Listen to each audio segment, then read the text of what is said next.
Welcome in, everybody. This is the Let's Talk Piercing podcast. My name is Scott. I've been a body piercer for almost 30 years now, and I have someone new on the show. We have Aaron M. or Aaron Macabre. How are you doing today, brother? I'm doing well, man. Excellent, excellent. So happy news for us at Piercing Vegas. Aaron is our new piercer. So I figure I'm going to bring you guys... We'll bring him on there so you guys can get to know him a little tiny bit. Now, on this show, we're going to go over a bunch of questions. So if you have piercing questions, let us know as thoroughly as possible, because the more thorough you are, the better we can answer your question.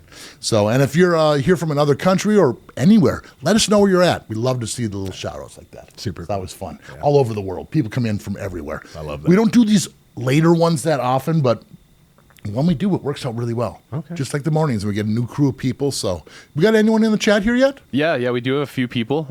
Before we get into questions and stuff, Aaron, why don't you introduce yourself and give us a little rundown of where you've been? How rude of me! Absolutely. Oh no, Yes. no trouble whatsoever. My name's Aaron. Obviously, I've been piercing since 2010. I kind of started my career off in Northeast Ohio. Was kind of centralized there for quite a bit, and started doing a lot of traveling in about 2012. And there's not too many places, at least in the United States, that I haven't touched. One thing we haven't talked a lot about on this channel is the traveling piercing kind of a deal, right? Guest spots. What do you mean by traveling? Oh, so essentially, like if studios around the country, you have somebody going on vacation, you're backed up on work. Wonderful clients just overwhelming the studio. Need some extra hands. I'm your guy.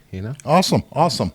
And it's time to settle down a little bit. Yes. We got a new home for you. It's super exciting. But yeah, that's one really cool thing piercers can do is they do like little piercing guest spots where you go out there and what is it, generally about a week at a time or 2 weeks? Yeah. It's kind of dependent, but yeah, generally speaking, about that time frame can be a little bit longer. What a crazy education that is too, like going into all these different shops and the different layouts and setups and every climate has different aftercares. Everyone has different ideas. So you really have to be adaptive in order to do that. Absolutely. Yeah. Really cool. I've never really done any guest spots. I almost did one once, but it just didn't work out. Understood. Yeah. So done quite a few at this point. Like you said, geographically things kind of differ, and just kind of figuring out, jumping in there real quick. And I actually have a question for you, Aaron. Yeah, sure. So when you're guest spotting, do you take like different climates into account when you're accounting for swelling or? Absolutely. And that's generally like the first thing that I'll ask. So for example, if you're in different parts of California. So for, Palm Springs, the aftercare is, I think, a bit different than if you're in San Francisco. You got more humid areas. Dallas, accommodate for a lot more inflammation, a lot more humidity. So I mean, they really, really can vary quite a bit. So I think from primarily being in Northeast Ohio and kind of thinking that was just the general the gist of how things worked, and getting out there and sizing's different, aftercare's different, people swell different. There's so many factors. Yeah, absolutely. And you just gotta, and that's the most amazing thing about that kind of an education is you get to talk to so many different piercers and understand the differences, and you understand why more. And once you understand why, you become just better and understanding overall. So, right. Yeah. Super, super rad. Yeah. Super rad. So. It's super fun. It's like a guessing game that, is no joke. And, it's great. High stakes guessing game. Yeah, I guess the only sad part is that a lot of times you don't get the returning customers, so you can't see how a piercing's healing and things like that. But if you're guest spotting, you're generally guest spotting in a good shop where they're going to take care of them for you once you leave too. So yeah. Well, you're representing their shop and you're doing that, so you have to. So. Right. Cool. Awesome. Well, we do have a lot of folks in chat, so I'll start with that. Vic Spam says hi. What's up, Vic? And asks, what is the worst piercing you've ever done / been asked for? So worst. The worst. Well, back in Minnesota, this is the way all the say crazy stories start. Back in Minnesota, I had this client who used to call about once a year, and he was a paraplegic, so like he couldn't really feel anything from the waist down, and he wanted to get a genital piercing, which basically started where the Prince Albert was and it came out right before the anus, so almost like in the guiche area. Okay. And he was convinced that it would be okay because he wouldn't feel anything. And I was just like, but there's organs. We don't want to pierce organs. And it's just, and I think this guy called everyone. I hope no one ever did it for him, but that's the craziest thing I think I've ever had a request. And he was serious. Yeah. Like, yeah, would you be willing to do this? I'm like, no, still, again, no. Yeah. No, that is absolutely. wild. Yeah. What about you? Have you had? I think the one that really comes to mind is I had a gentleman that came in a number of years ago to the studio that I was working at, obviously, and he wanted like an anchor project and a bit Dermal anchor. Yes. So yeah, dermal anchor, single point piercing. But yeah, his determination surrounding like how many he wanted, or it was a bit interesting of an experience. It was something that like you definitely had to be there for. Doesn't make as great of a story, but that's the one that comes to mind. But he wanted a lot. Yeah, for wanted sure. a lot. It happens. Surface anchor projects are always a trip. Yeah. They're hard to heal, and they end up like sitting in different angles. And there's always, I've never seen a surface anchor project where they're just like, all of them have healed. They've all sit at the right angle, and it's like, oh, that's amazing. They're always amazing that you get them to heal. Right. Yeah. But you never get them to Exactly. look perfect. Right. Yeah. Awesome. A says, hey. What's up, A? We got a friend, Brick Johnson. Canada. Our friend Brick Johnson says, cheers. Andy from... Cheers. Yeah, there you go. First cheers of Cheers. the night. Got First the big cheers of gulp the night. here. The big sipper. Oh, yeah. Andy from Great Inspection says, hi, folks. up, Andy? Tollefson, hi from greetings from Norway. Norway, it's a long ways away. Yes, indeed it is. Welcome. Our friend Swamp Ass says, hello, Sensei Scott and handsome boy Nova. What up, Swamp Ass? What up, Swamp Ass? Howdy. Let's see. Somebody in Sloth said they got to meet Aaron last month at our shop and that you seem like a great fit. Oh, thank you so much. I look forward to working with you again, or seeing you again, and I'm really, really looking forward to it. So that really, really means a lot. I appreciate that. Heck yeah. Aaron really just fit in just like a glove here. It works out so well. And it's so many common interests between all of us. Yeah. Sometimes absolutely. it just gets weird that way. Yeah. It's like, how? Yeah. Yeah. So, Synchronicity. welcome home. Thank you. Yeah. Yeah. I'm glad yeah. to be here. That's awesome. Lexi says, hey, from Utah. Hey. What's up, Lexi? We got a lot of highs. Deandra Dahl, hi, Scott and friends, watching from New Zealand. I enjoy watching these podcasts while I work, so thank you. Glad to have you here. Absolutely. Absolutely. Brianna Sykes, hello from Alabama. Just joining in. How late to the show am I? We actually just started, so we're only about 8 minutes in. Yep. Got here. We're doing a late one tonight, so we're going to go for about 2 hours. So, yeah, you still have about an hour and 50 minutes left, so right on time. Oh, yes. Let's see. Morgue Boy says, I've had my angel fangs for about 3 months, and they still get painful sometimes, but they look healed. Is that normal? Aaron, do you want to take this one? I would say like that doesn't surprise me. Like just kind of where it is, and you have to take into account your daily routine and what happens in that. Eating, coming in contact with things. So there's a lot of like involuntary or even voluntary movement, just movement fluctuation, and yeah. I guess my 2 cents would be is how is it painful? Is it painful around the edge of the hole? Is there like maybe a gap between the ball and the post where it might be getting caught? Is it internally, like the overall thing just seems sore? Because it could be jewelry. You got to check your jewelry, make sure those beads are on tight, make sure it's the right size, the right length. Too long or too short will cause problems too. Yeah, I agree with that. And quality jewelry, it makes a difference. Don't put in Amazon jewelry. Please. Yeah, for sure. Bad news bears. I love Amazon, but not for body jewelry. Not for body jewelry. Or aftercare products. Oh my God, they're terrible. I spent like $300-400 on aftercare products and read all the ingredients, and they're just terrible. I got a drawer full of them down there. Right. Yeah. Yeah, we have some fun with them. All right. Andy says, hello from Dallas. I'm actually currently in Vegas. Cool. Andy. Yeah, if you're It's warm here, isn't it? It is Yeah, you toasty. got away from the humidity, that's for sure. Yeah, if you happen to have time, feel free to book an appointment and come Yes. in and hang Please do. out. Tollefson, our friend from Norway, says, can you still swim if you had a piercing heel, but then you hit it and it got irritated? Depends on how irritated. I mean, because like you create a micro little tear or rip or something, and it's an open wound a little bit, but they should heal pretty quick. Yeah. It kind of depends on what it is and what kind of swimming you're doing too. I mean, if it's your own home pool, it's probably not as big of a deal, but a public pool starts getting scarier. Lakes, rivers, and oceans, yuck. Right. The biggest thing is really just listen to your body. If you're, if you're engaging in those sorts of activities and you're noticing, days later, oh man, this is consistently more uncomfortable. That kind of, is the source of the problem. Something that you would probably want to stay away from and just kind of treat the piercing like it's brand new for a bit. Yeah. Just be careful and mindful. It's not as much of an open wound as a fresh piercing, but it is still technically an open wound. So, yeah, just be careful. Awesome. Our friend Chloe Fernandez saying, hey. What's up, Chloe? Silently Judging You is back. One of my favorite great names on here. Yeah. Where would you even get jewelry for that? I guess they're referring to the surface anchor project that you were talking about, Aaron. Dermal anchors. I mean, they're illegal here in Las Vegas, so we don't do them anymore. But dermal anchors, if they're legal, a lot of shops can just order them, and they're just little, generally 14 gauge threaded tops on there. You put like little flat discs, little gems, maybe some shapes, things like that. Are you trying to pull up a dermal anchor project? Yeah. Cool.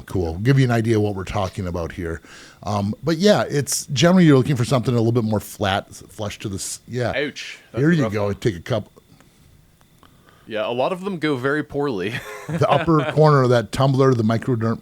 Yeah, that's normally what I see is just a bunch of redness all the time. It's such a shame because the concept is pretty cool. Most of them have redness, don't they? Mm-hmm. Yeah. Well, there's a dermal anchor right there that you're wondering what they look like. Oh, you just changed page. There it is. Yeah. That dermal anchor base, it says on Amazon sells those. Of course they do. Yeah. Amazon's got it all, man. Yeah, but that's what a dermal anchor looks like. They generally surface out of the body. You can see some of them surfacing right there with those plain. Yeah. But anyways, yeah, these are dermal anchors, and those are the types of tops you can use. A bunch of different colored gems, colored metals. Yep, it is the same jewelry that you would just use for a regular surface anchor or a single point piercing. It's just a lot of them. Yes. Yeah. Cool. Vic Spam says, what is the worst piercing you have had to fix? And also says, you look really cool. Aaron. I was going to say, I already knew that Scott looked great. I knew they were as all talking heck. about you, Ray. It's obviously not me. But what's the worst piercing you've had to fix? Man, like if you sleep on it and sometimes it just gets way out of hand. I'm trying to think. Just stuff that's like absolutely completely and utterly embedded. Yeah. To the point where, you figure out how to get the thing out and come to find it's, 3/8 of an inch long or, very long. So we're talking about just your ear just gone. So it raises the question, how long has this been like this and how did it get there? Do you have any in particular that haunt you? Any particular piercings? Or just like instances of like, oh man, this thing is a mess and it's going to be tough to fix or something like that? Offhand, I'm not entirely, yeah. That's okay. I can think of two. So Yeah. I'll give for one for each of us here. Okay, cool. So the first one, one of my regular customers ended up going to California and she wanted to get her nipples pierced. So she got pierced at some shop. She said it was kind of shady. She goes, but it really hurts. I need you to take a look at it. And I was like, okay, we'll take a look. And once she showed me, like the beads were like halfway in. And it's just what you're talking about. It's like a 3/8 inch barbell. But it was so tight, it was pinching that when I unscrewed the bead, everything just went and widened out. So something that was about that long inside the piercing needed a bar about that long, and it was pinching the whole time. And just the sigh of relief after you take it just was like, oh, it was just like, yeah, it was sore really, really bad. Yeah. And I remember a really, really bad septum piercing where it was so low on the septum and it was so swollen that I hurt her so bad she was full on crying for me just trying to take it out. I got all the crusties off there, but as soon as I just lightly touched it, it was tears, and had to repierce her and convince her that it wasn't going to be the same.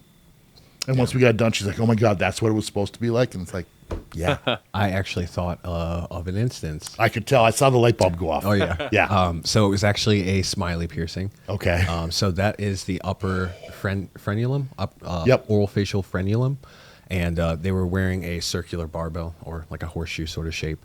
And I had definitely heard of instances where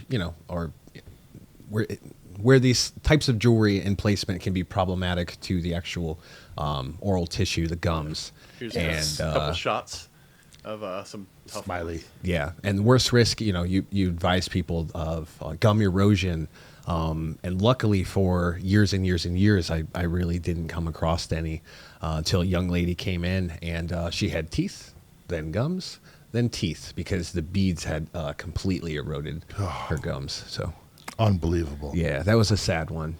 Speaking of a nipple, similar instance where the barbell and one bead was completely embedded on one side. Yeah. Very interesting. So And back in the day in the 90s, I can't tell you how many butterfly back earrings from piercing guns I pulled out of Traguses, lips, tongues, nostrils, nipples, navels, all of them. All of them. God, everyone was a bad situation. it's true. Back in the day, I mean, my first ever nipple piercing was with like a 3/8 captive bead ring. It was so tight that it stuck straight out. Oh yeah, the old door knocker. Yeah, actually. That's awesome, though. Wow. Our friend Mats from Sweden says, hi. Luna de Blue, hi from San Francisco. What's up, Luna? Brianna says, congrats on joining the shop fam, Aaron. Oh, thank you so much. I'm really excited, and it's a great opportunity. It's been wonderful so far, so I'm really looking forward to it. Yeah, we put him to work already. He's working. Oh yeah. Heck yeah. When you can't find a friend, says, hello, everyone. You found a friend here. Absolutely. Tina, I think it's Tina Sosmo, says, I have a diagonal piercing grouping on my left ear, but wish to change it to curved. I will need to remove 2 piercings. How many weeks should I wait for them to close? Not 100% Diagonal sure. piercing grouping.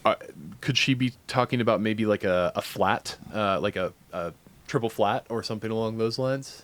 It could be a double industrial. Yeah, possibly. Diagonal. Could it be just normal earlobe piercings that we're talking? Is it cartilage or is it? It could be. Yeah, Tina, I would ask if you could give us a little bit more information. If you need to, Google like the anatomy of the ear so you can see anatomy parts so you can explain what part we're going through. Is it a helix? Is it Right. just what part of the ear, Yeah. ideally, and how many piercings you have, what the jewelry in there is like, just so we make sure we give you the right information. Yeah. It's early. We'll be able to get back to you. Yep, absolutely.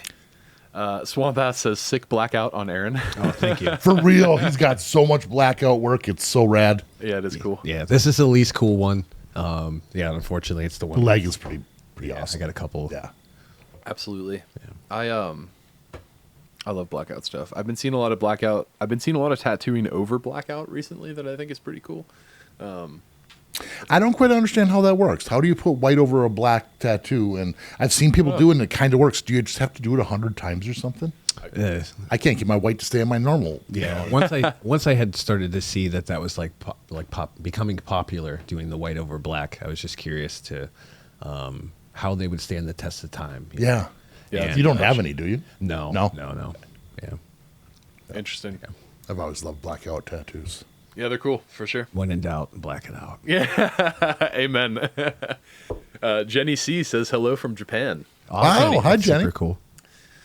Sarah Wardle says, Scott, following your advice, I got a second eyebrow piercing on my right side, and it's been doing really well, although I had a black eye for a week. It does happen. I'm sorry you got a black eye.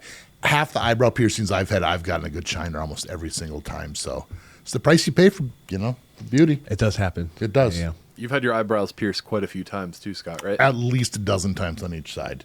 And I've had anti-eyebrows, and both those anti-eyebrows gave me shiners as well. That's awesome. Yep. My bridge did. Yeah, my bridge gave me. It looked like I got punched straight in the nose. That was a fun one. Little White Wolf says, hi, Scott. We watch your podcast as background noise at my tattoo/piercing shop. Love it. That's amazing. Thank you so That's much. super cool. Yeah. Yeah. That means Hi, everyone getting tattooed. Right? Right. Yeah, that was for you. We do have a follow-up, actually, from Morgue Boy, Okay. who was the person talking about the angel fangs. Yes. They said that it is painful around the bottom hole on the actual top, and the actual top lip gets stingy. So maybe they're talking about not necessarily the exit on the top, but the bottom is painful and the top is stingy. Yeah, I'm actually curious as to like what sort of ends you have that you're wearing for that. Yeah. I mean, yeah, dependent, it's not definitive, but dependent on like the size, the dimensions, the jewelry type, that could play a factor for sure. Sometimes people will put discs on the top that sit more flat, and if it's not flush up against the skin, the disc can dig in, and that can cause irritation. So maybe change to beads. If it's sore on the top and bottom, part of me says the jewelry might be too tight. Might be. Yep, I think your best bet is going to be to go to a high quality piercer and get it checked out. So, Yeah. See if we can figure out why it's still painful. Possibly one extreme or the other. Maybe too long It or could too be. tight. Yeah. Yeah. If you get a lot of play in that, it's going to create a lot of friction. And yeah, as Scott's mentioned, if it's too tight. Or if it's just straight up cheap jewelry and it has a really poor polish, it's going to stick more. Right. So that could be a factor. So it's really, and technically you're still in the healing process. You're at the tail end of it. It's about 3 months in. So sometimes it does take a couple more, but it shouldn't be painful. So go get it checked out. Absolutely, yeah. And as far as high quality jewelry goes, what we recommend all the time is implant grade titanium specifically. Yes. So that's the good stuff. Sipper time. Joey says hello from Arizona. What's up, Joey? Howdy. And Silently Judging You has actually said, I'd be interested in a video on what you found in those Aftercare products. Yeah. I started doing them, but I didn't really kind of finish up on it, but we'll definitely hit that up. That's probably a fun thing to do in the shorts. Maybe I'll make some shorts and like just quick little reviews. Yeah. That'd be cool. Amazon quick reviews. Have fun. I like this. Write this down. This is a good idea. Have fun trying to pronounce chemicals that Yeah. we have no I'm concept decent at some of them, Yeah. Chloronoxanol, that's one of my favorite ones. Yeah. I remember we had that idea for the Neomed commercial where I was just gonna like spray my hair and shake I love it. with the gentle mist in the background. I do it in my beard and see if I can get my. Yeah, I'd have to there we wet go. my beard to make it flow. Kind of shit.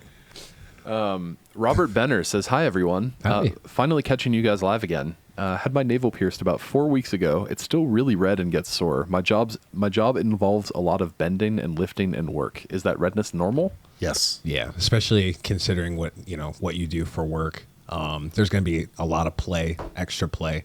It's going to take a little while. Just keep it clean. The right size jewelry is really, really important too, because if it's pierced with a really long bar or again too short and you're bending over and there's movement, that will cause issues. So the optimum size, and then also just make sure you're cleaning it properly. Just keep those crusties off there as best you can, because if you're bending over, you pull crusties inside, it irritates it. I say the same thing with working out, and before you go work out, it's best to clean your piercing right before, just to eliminate any possibilities of those crusties causing more irritation. But totally normal.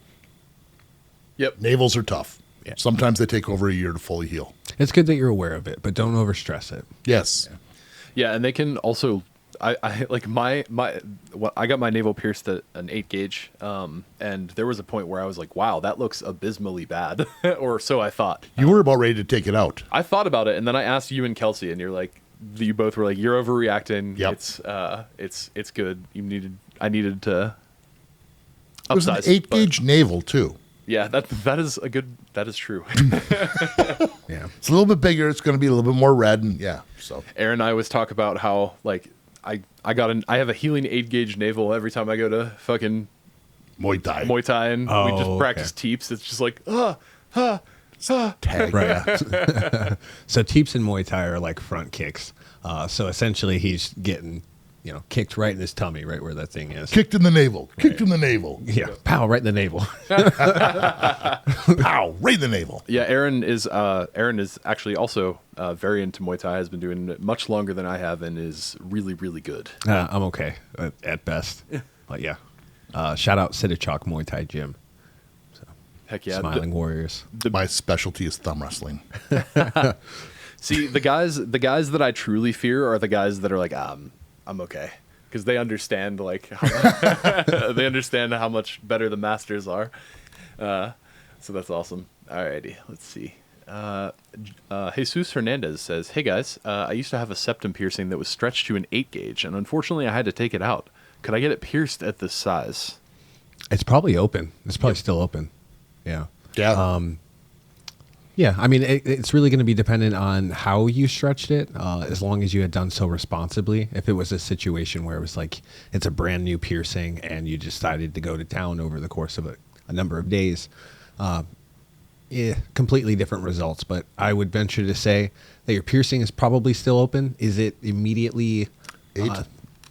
Yeah, probably not. But it will stretch up faster than the original stretch, yeah, too. absolutely. So if you can just kind of save and eliminate all that aftercare, it's so much better, especially if it was already straight and you're done with it. Right. Yeah, so. Absolutely. Yeah, septums can hang on longer. Septums can be surprising. And on that note, I'm going to ask Nova a question. Sure. Do you happen to know how big Aaron's septum is? I do not. Yeah. You want to guess? Yeah, well, the fact that you asked me that makes me think that it's probably way bigger than I think. I think it's so cool. 0. I actually don't know what it's at anymore. Currently. But I think as it stands current, I have 7 or 8 18 gauge seam rings and a 14 gauge. And I can look straight through his nose. Right. Didn't you say you headed up to, was it About 9/16 at one point. Yeah. Heck yeah, that's awesome. That's a big septum piercing. Yeah. So I do have a lot of personal experience with stretching a number of piercings, and septum is definitely one of them. Definitely my favorite. So He's got some fairly large lobes, too. Those earphones are kind of covering it up right now. You can see some of the saddles there. Yeah. Absolutely. And for our metric friends, 9/16 is almost 15 millimeters. Yeah. So, yeah. Pretty big. Yeah, Large. that's rad. I love that, actually. I made it up to a 0, and it was painful for me, and I couldn't get past it. So the biggest I wore comfortably was a 2 gauge, and I felt pretty tough with that. now I can only speak for myself, but I got a big old honker. I did come to find as it got quite large. I did get some like rubbing in the actual internal structure outside of just like the fleshy part of the tissue. I'm blanking now. It got a little raw right after a while. I'm starting to get kind of raw rubbing on cartilage. Yeah. Yeah. That's the part I didn't like. 0 was the biggest I could Yeah. go. So, Straying away from that sweet spot is kind of Yeah. what I was looking for there. anyways, I just wanted to awesome, point that out. Hope I didn't throw you under the bus there. Heck yeah. But I mean, it's hard not to tell when you stand on the side. You can see right through the nose. You're just like, That's awesome. yeah, I love that. Little Lost light my way here. with words at the end there. Yeah. So. That's all good. Yeah, between your nostrils and conches and Aaron's septum, we should do like a little photo shoot where it's like all dark. You see the light through it. Oh, Yeah. that'd be fun. Yeah. That'd be fun. Some sort of a telescopic kind of thing where you stand in the right orders where you can see through all whatever holes at the same time. Yeah, That's funny. Patient Zero says, "Hey Scott, Hi. I finally got 7 gauge plugs in my earlobes. It's been a month now, and I plan to tape up to a 6 gauge. After going up half a size, when is it okay to start taping?" Once they're comfortable, I mean, we generally say for a full size, you should do a minimum 6 to 8 weeks. So a half size is probably a little bit less. But the thing is when you're stretching your ears, the tissue needs to regenerate. Just because you're only going a half size doesn't mean it heals in half the time too. So if you did damage, it takes 6 to 8 weeks for that tissue to regenerate and go up to the next size. If you go too fast is when you break that tissue and you create lines of scar tissue and micro tears. So it's super important to listen to your body. If you're looking at your plugs and you like pull down on them, and if you can see a little bit light through them, like I can see through Aaron's septum, then you're probably ready to go up to the next size, and it'll probably just, shouldn't be a problem. But listen to your body. Don't hurt yourself, and don't push it too much. Yeah, just remember as you are getting larger at larger sizes, you have to take circumference into consideration. So it can seem as though you're not applying that much tape, or it doesn't, appear to be that much larger. But you think about that surface area all the way around. It adds up. And it does add up. So listen to your body. Cool. That's great advice. Yeah. Brianna Sykes asks, "What are your favorite piercings to pierce?" So, do you have a favorite? Do you have a favorite, Aaron? Ears, like anything on the ear. Yeah, what we call like a snotch. So kind of in this vicinity here. Oh, cool. Yeah. I don't know, kind of like non-traditional upper parts of the ear, and even just your what is it called, like your bread and butter placement. It's kind of Bread and butter placement stuff. Yeah. Yeah. Snaunch. I enjoy all of it. I'm trying to remember the other name that someone else had because I did a video and I forgot the name of it. But anyways, it's a really cool piercing, right where the conch kind of meets the snug area and it's a diagonal. It's pretty rad. Oh yeah. Who's that? Hey, yes, There you go. Snaunch. Yeah, those are really cool. Yep. As someone who loves conches, I am a huge fan. Yeah. My favorite. Thank you for that piercings. visual. I've been piercing for 30 years and I just generally don't have a favorite piercing anymore. I love piercing people and I love people and it's about the experience. And as cheesy as that may sound, that's really what it comes down to. So if you come in and I mean, realistically, like if you're talkative and we can have a conversation and get a moment, that's what it's all about for me. Sometimes people come in really nervous, they don't talk, and I'm proud to be able to guide them through there. But my favorite ones are the ones where people really engage and ask a lot of questions. And you look in that mirror when they get their piercing and it's just like, yeah, you hit the home run. Yeah. That's my favorite piercings.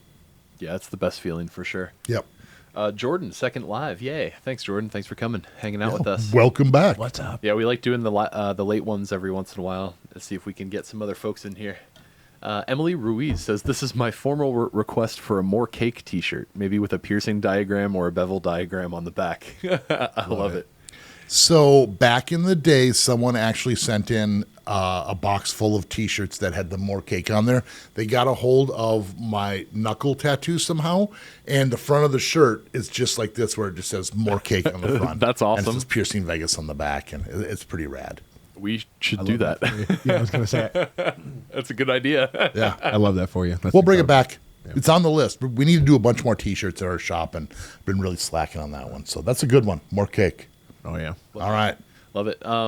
So Vic's asking, I know you guys are piercers, but on the topic of body modification, when getting your tongue split, do they give you anesthesia, or do they just sit there and get tortured? Scott, I think you have a video on tongue splitting, right? I do. Yeah, it's with Steve Truitt. Just look it up. It's tongue bifurcation, tongue splitting. We generally don't go into this that much because we're body piercers, not modification artists. I know some people do. It's technically illegal, so most people don't, and you just kind of rough it. So, yeah.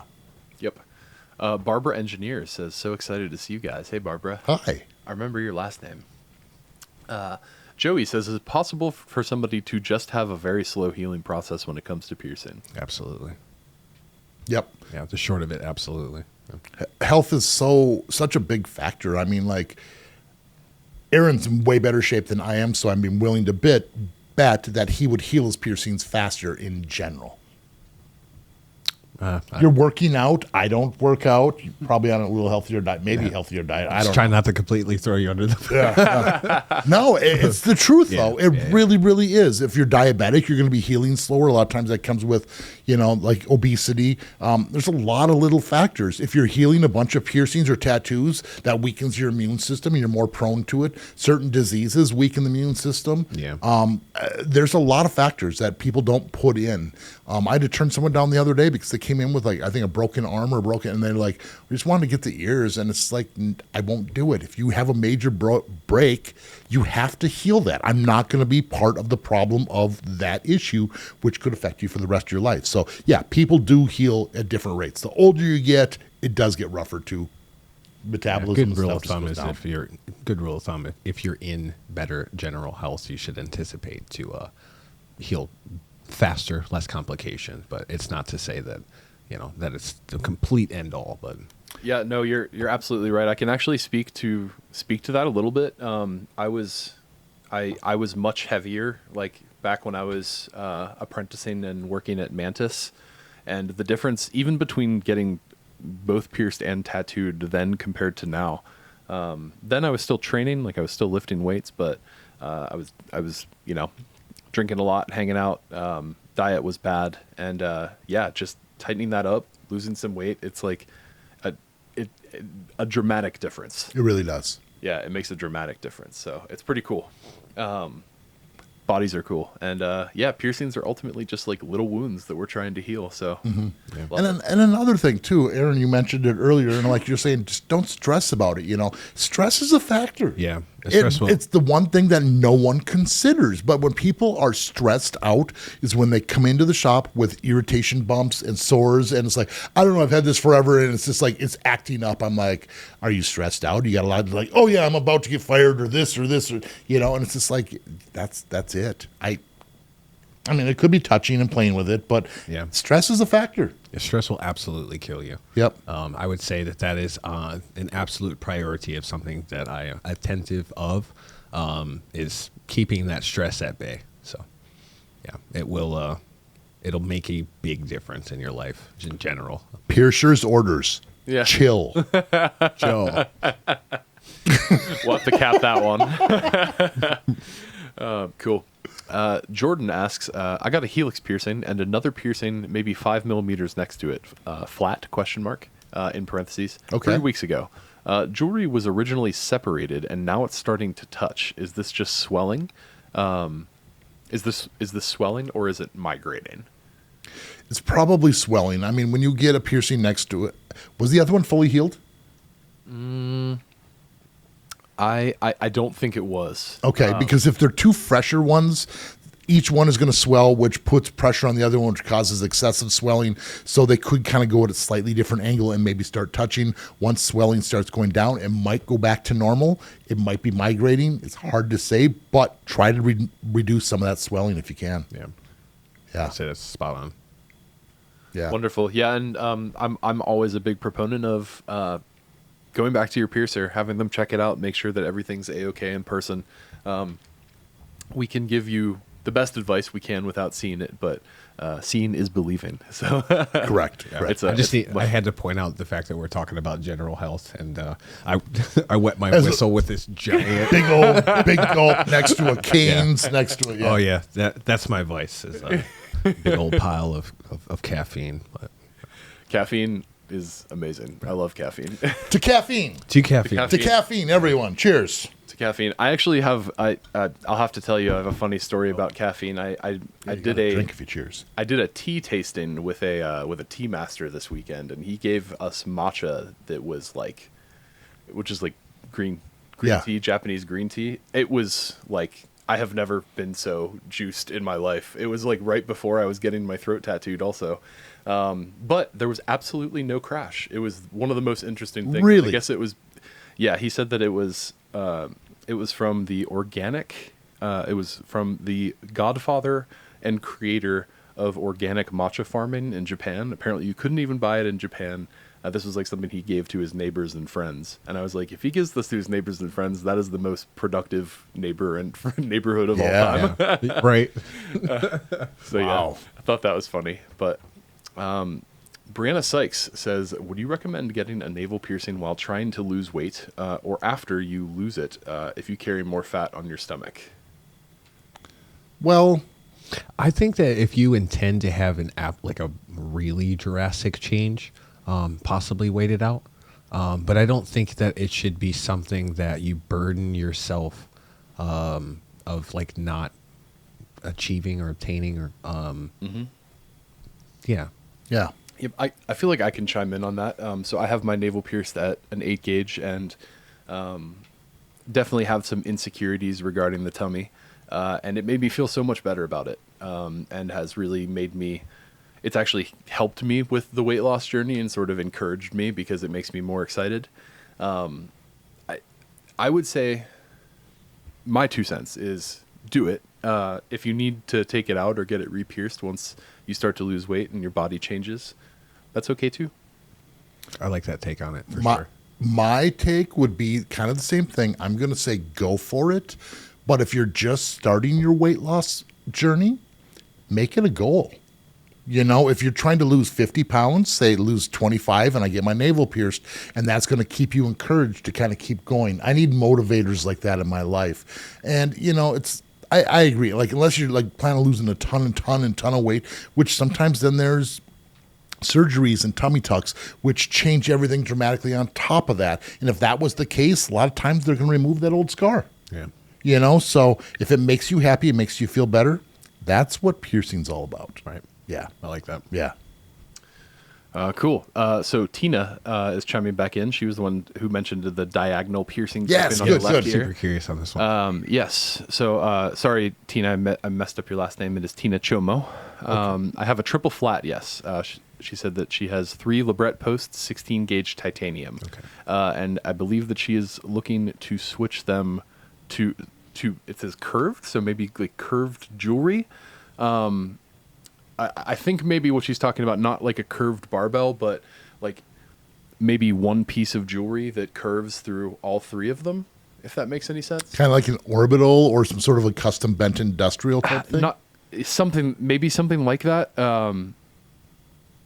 Maybe something like that. I don't suggest, if it's a flat piercing, it's a little bit further in. You're not going to be able to wear a ring if that's what you're talking about. And if you do, it's probably not going to sit in the right angle or the placement you want. I'm guessing. Okay, if you want to put curved barbells in there, I'm going to suggest against that because the curve, the beads fall, it completely changes the angle of the piercing. The most important thing right now is to get these things healed up and downsize if you have a longer post in there so they sit and stay nice and flat.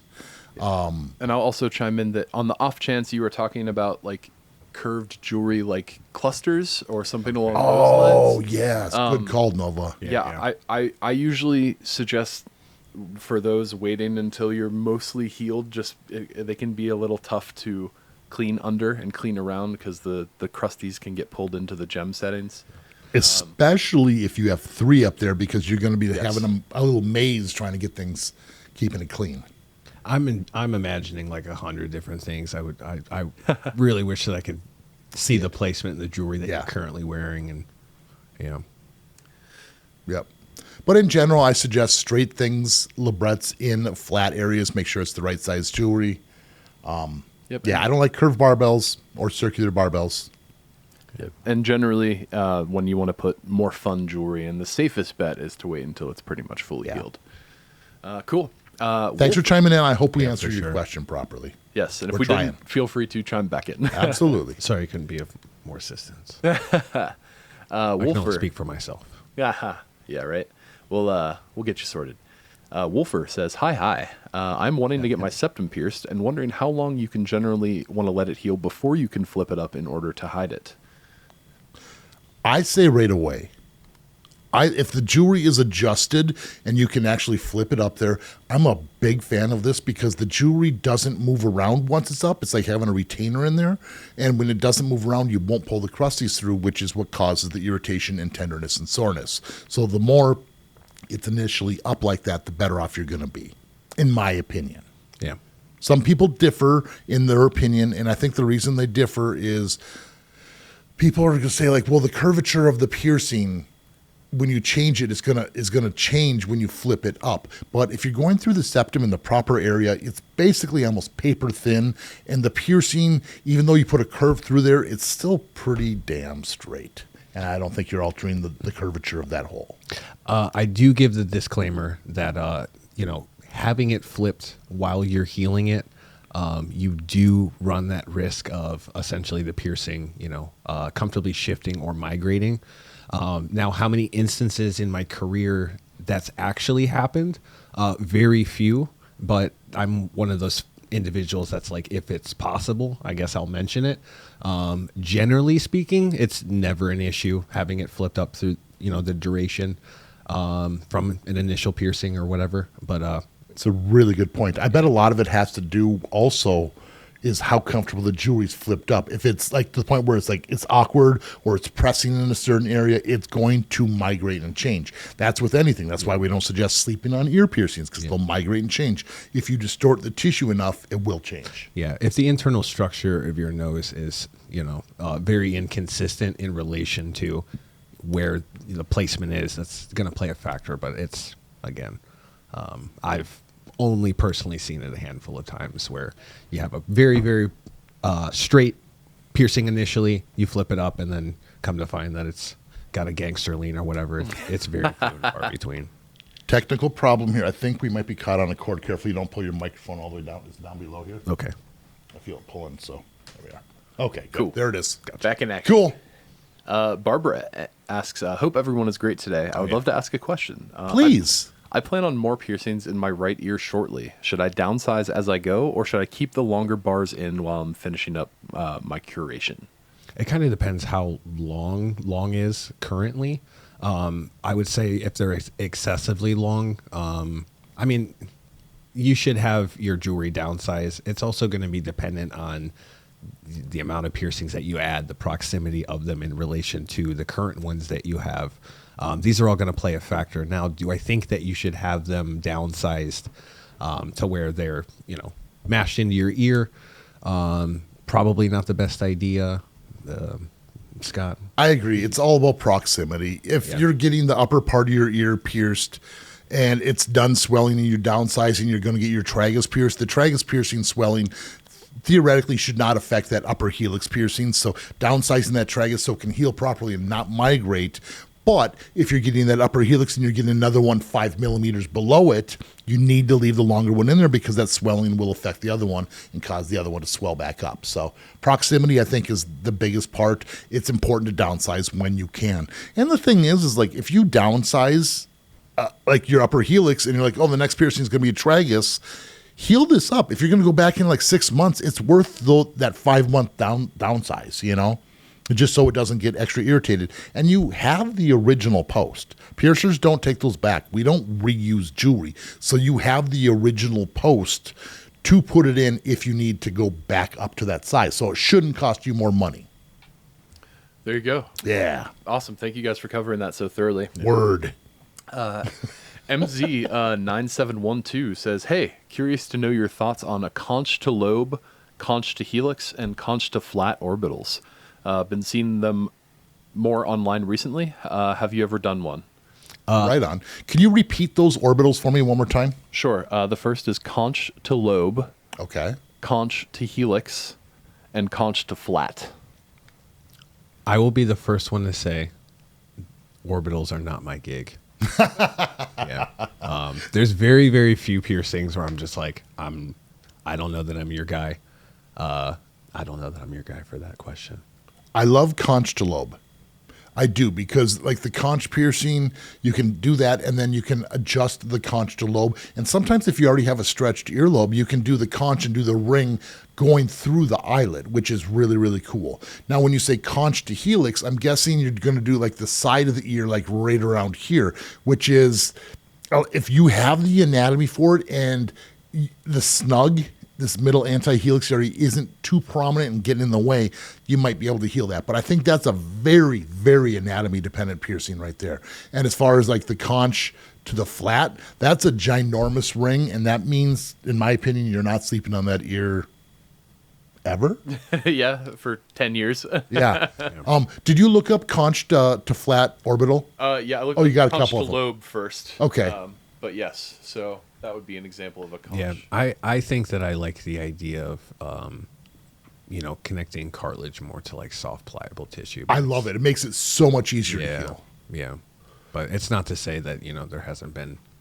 But the one going to the side, you see that third one from the top, or it says the Reddit helix to conch orbital? Far right there, yes. That is tight. Like, that is a fully healed piercing. I'm not sure how they healed it up because that ring is so snug around that anti-helix, and that is going to swell massively. That does say helix to conch orbital day 1. Oh, there's some swelling to go. That's why I said I don't have any. I have a feeling they probably are not going to be in a good situation. Yeah, unless you have like a force field around your ear. That area is going to swell so much, and that's going to be a problem. Yeah. I didn't even read that day one. Yeah, that makes sense. There, look in the upper corner to see the other Reddit one, other corner. Yeah, that's that the one has no anti-helix. That one's a better option for healing it. That's what I'm talking about. Mm-hmm. Yeah. Very cool. Yeah.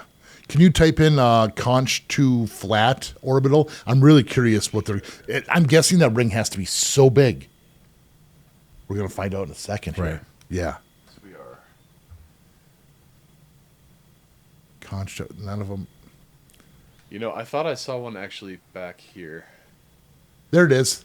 The Pinterest pin page. That was the one. Oh, That's like man. almost all Is that three. Noah stuff? Yes, of course it's Noah's stuff. Yeah. Those look so good. Yeah, it's kind of like it's not They to have say to be that they big. are custom bent pieces or whatever. Like the bottom two, definitely aren't. But my mind gravitated towards like the I dig it. diameters are gonna be kind of. You're right. If you look at that upper one, it looks more flat, and he adjusted it so it doesn't stick out so the person can sleep on it. Yeah, Noah's an experienced piercer. Yeah. That's still a rough heal. I would not want to heal that, but This goes back to kind of I don't know, my experience with jumping around different states, so on and so forth. He's in a place where like there's no humidity, no. So like the inflammation geographically in that area is like tremendously yeah, it does make it easier. lower than a lot of other parts of the nation. Where is he from again? Is it I think New Mexico or New something? I Mexico? believe? Yeah. Okay. Somewhere around. I know it's Yeah. like a desert area, Yeah. so similar climate out here. I know when I came from like Pennsylvania to out here, I was like, wow, you guys are using like.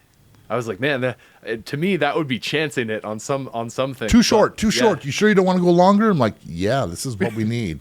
Trust me. and I could be completely wrong in terms of, Location, where he's what the climate's like Yeah. there. But yeah, that's where my mind gravitates towards is you can get away with it a little bit more there. And Noah's incredible at what he does. He's really, really keeps a safeguard on the work that he does. Yep. Yeah. Absolutely. Yeah, he also owns Interstellar jewelry, which definitely go check them out.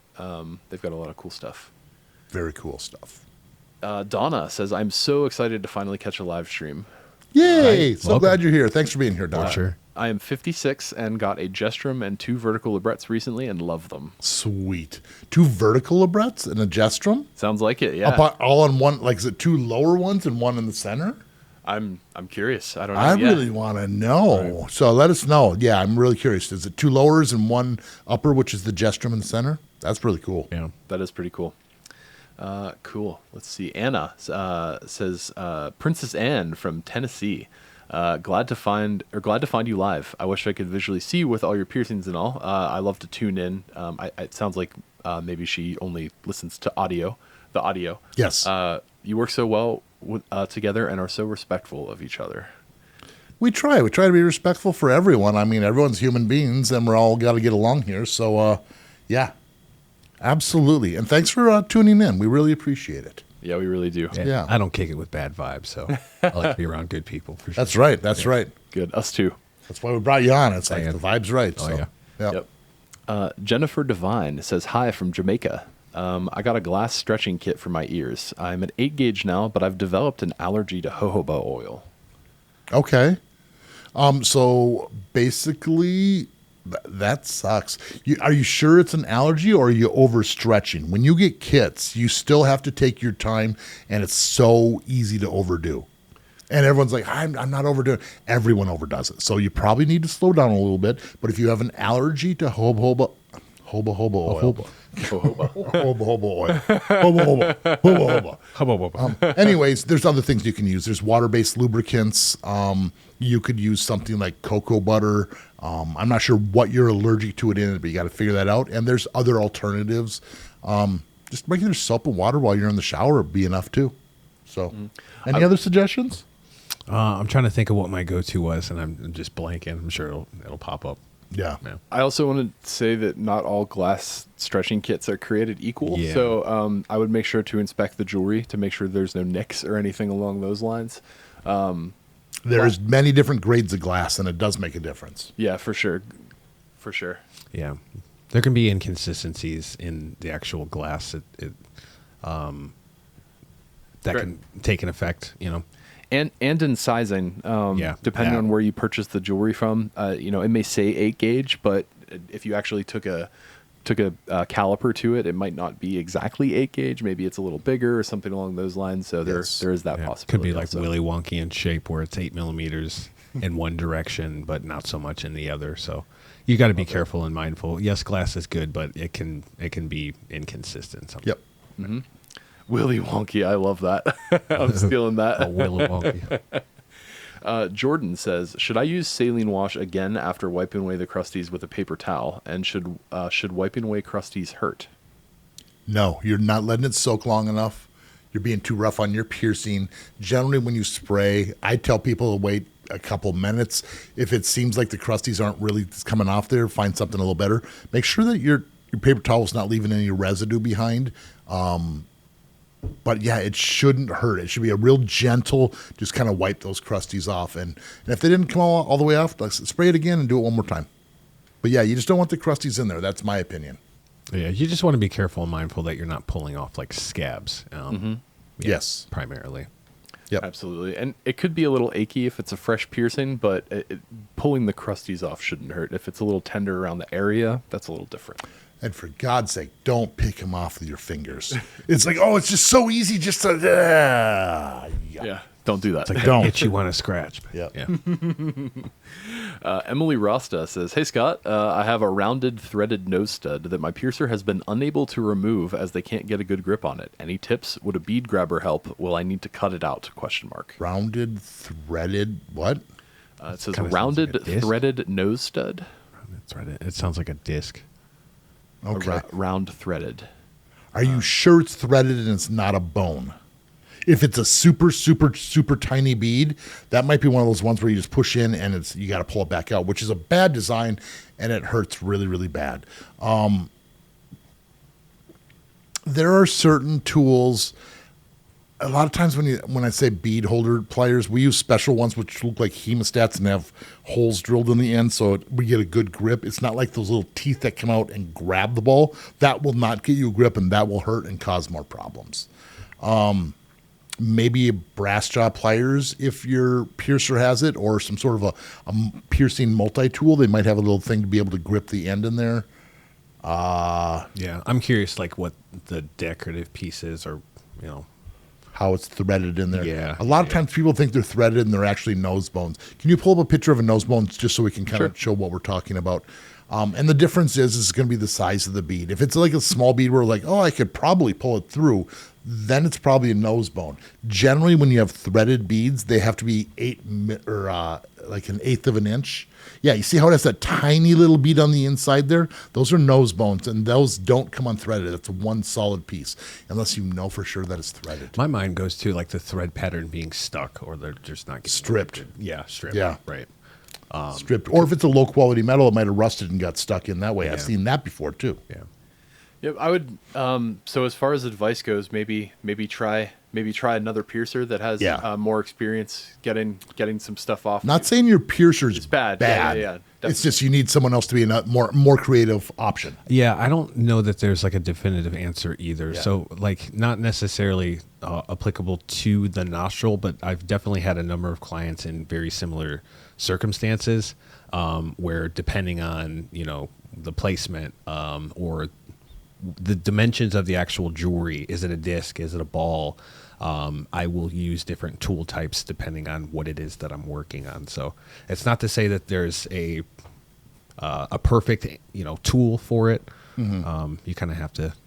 It kind of depends. One more thing I got to toss out there. What if it's threadless jewelry and you think it's threaded?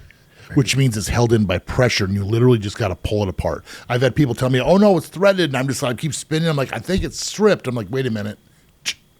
Like, yeah, held in by pressure. And that's how a possibility. Yeah, that's how easily overlooked it is too. It is. It's like our mind is going in 100 different directions. It very well could just be. Boop. Customers like, for sure it's threaded, and I'm just spinning. I'm like, I just don't. I won't go. It won't. And wait a minute. Yeah. So, check that out too. Yeah. Absolutely. Yeah, and I assume they're wearing gloves, so that should give them a better good grip. Yeah. Better grip, but yeah, hemostats help. Anyway, Barbara says, "Welcome, Aaron. Hi, all. Lots of love." Oh, I'm sorry. I actually asked this this question earlier. Should I downsize my piercings as I go, or should I? Or should I wait until leave the longer bars until I can? Sounds like Nova lost his spot. So no, I didn't actually. Okay. I didn't. So yeah, I think there's just a repeat that I missed. Cool. Jordan asks, my piercer recommend just leaving crusties alone and letting the shower do the work for me? Thoughts? ? Well, if your jewelry rotates and you pull those crusties in and they're not big enough to block it from getting pulled inside, it's going to scratch and hurt and irritate. So if your piercing hurts, it's doing damage. And that's why I'm a big advocate of getting rid of the crusties for that. There are a lot of people who like to say just spray it on there and leave it be. But the thing is like here in Las Vegas, it's really dry, and you spray it on there, it's just going to dry right away, and the crusties are just going to reattach. So you're just spraying the spray on there, and the spray doesn't do the healing for you. Only your body can do the healing. So therefore, I think they need to be wiped away. If it's a more humid environment, maybe staying on there longer, it's not as big of a deal. Yeah, I definitely think certain geographical areas you could be a little bit more susceptible to more complications by wiping things away. I always tell people, listen to your body, be especially careful and mindful. I personally I don't hate the idea of rinsing really, really well, but there are tons and tons of instances where it's just not enough, and having, something. It's so situational. Yeah. If it's stinging and hurting all the time from the crusties, you got to get rid of them. If it's not causing a problem, it's not a problem. Yeah, absolutely. I also do like shower. I usually, back when I was at Mantis, I would talk about letting shower water run over it, and ideally getting close to it, and then supplementing with sterile saline. So, like, for example, if you shower in the beginning of the day, get the crusties off, and then at night when you come home, that's when you could use the sterile saline. Yeah. But yeah, depends. Yep. B says, "Hi Scott. Hi, B. How do I deal with my pyrogenic granuloma? I think that's what it is. I tend to get nice pieces of scar tissue when I get cartilage piercings. I've had it for over a few months ago. It's healing really well. Before I get my dimples in August, I'd like to chill it out. Do I let it form a crust, or should I clean that crust off?" How many months?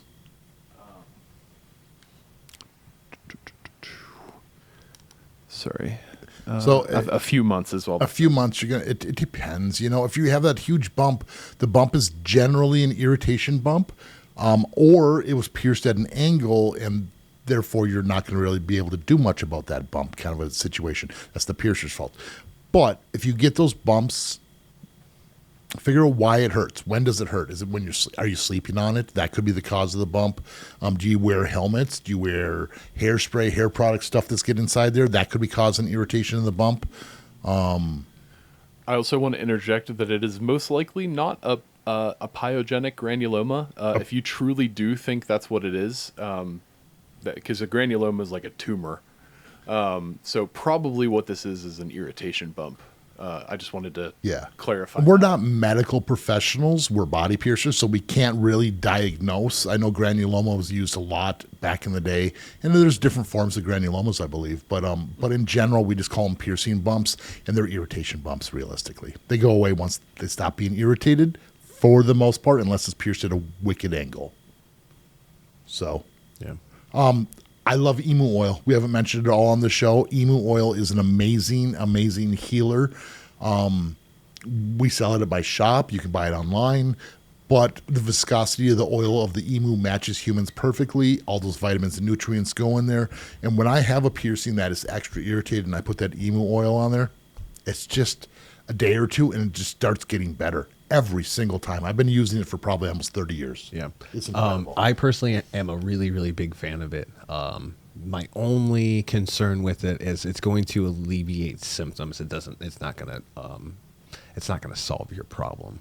Correct. Right. Correct. But when it's irritated, it relieves it and can get you back to normal. Absolutely. But if you continue bumping it, yes, you're absolutely right. Right. Yep. Yeah, that's a really great point, actually. Thanks.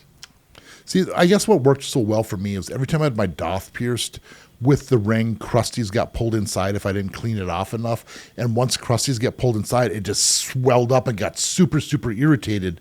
And at that point, it's just like the emu oil on there, and a day or two later, all that swelling, and it went back to normal much, much quicker. So that's what it is. And then I just had to keep it cleaner. Don't let those crusties get in there. Yeah. So, yeah. Cool. It's cool stuff. Yeah, that's what I would do. A lot of good questions today. Absolutely. Jessica says, so far I have no issues. Oh, I'm sorry. Here's the first part. Hey, Scott. I got 3 piercings, double nostrils and septum in May.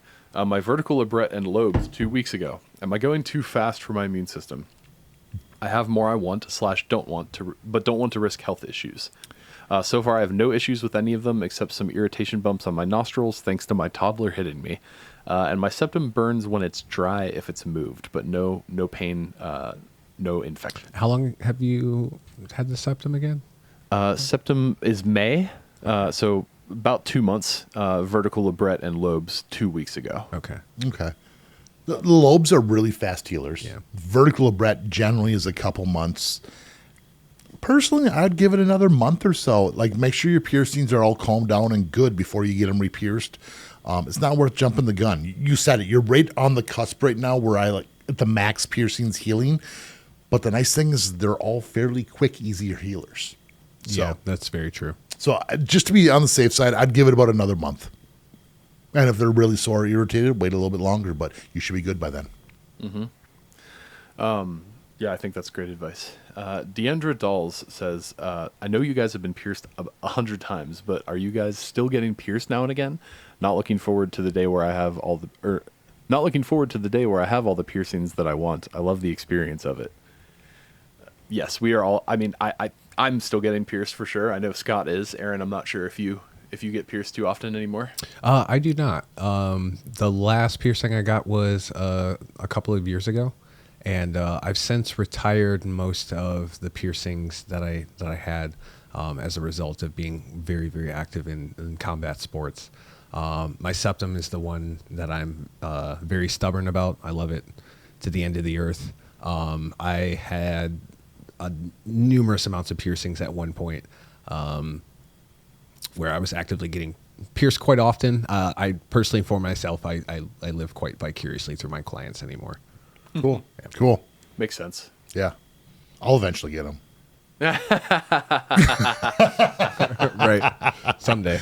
I'm not going to slow down ever. As weird as, probably not weird to you guys, but like once in a while I get in a rut and I just like, my life seems to just like, it's not going where I want it to. And that's my recentering. It's my rebalance. Sometimes it's like, maybe I just need a piercing, and I just need to feel something again. And it gets me right back on track. And so when I feel like things aren't where I need them to be, I put a hole in my body. Yeah. For myself, I like to do just different forms of body transformation. So at a younger age, it was getting piercing. And then it was like, oh, okay, I really like this piercing. It's not normal to stretch it. I want to go through the journey of doing so and having, a better understanding of my body and that transformation. And then, next step is your physique or so on and so forth. So, I mean, it's not to say that I'm not interested in the modification of my body in any facet. It's just kind of changed directions, I suppose. You're still modifying your body with martial arts. Yeah. Yeah, more shin conditioning these days. Absolutely. Yeah. I don't do any shin work. Ouch. I wouldn't either if I didn't have to. Yeah, I have some plans. I was just saying the other day how I want to get eyebrows done. I know I already have them, but I want big ones.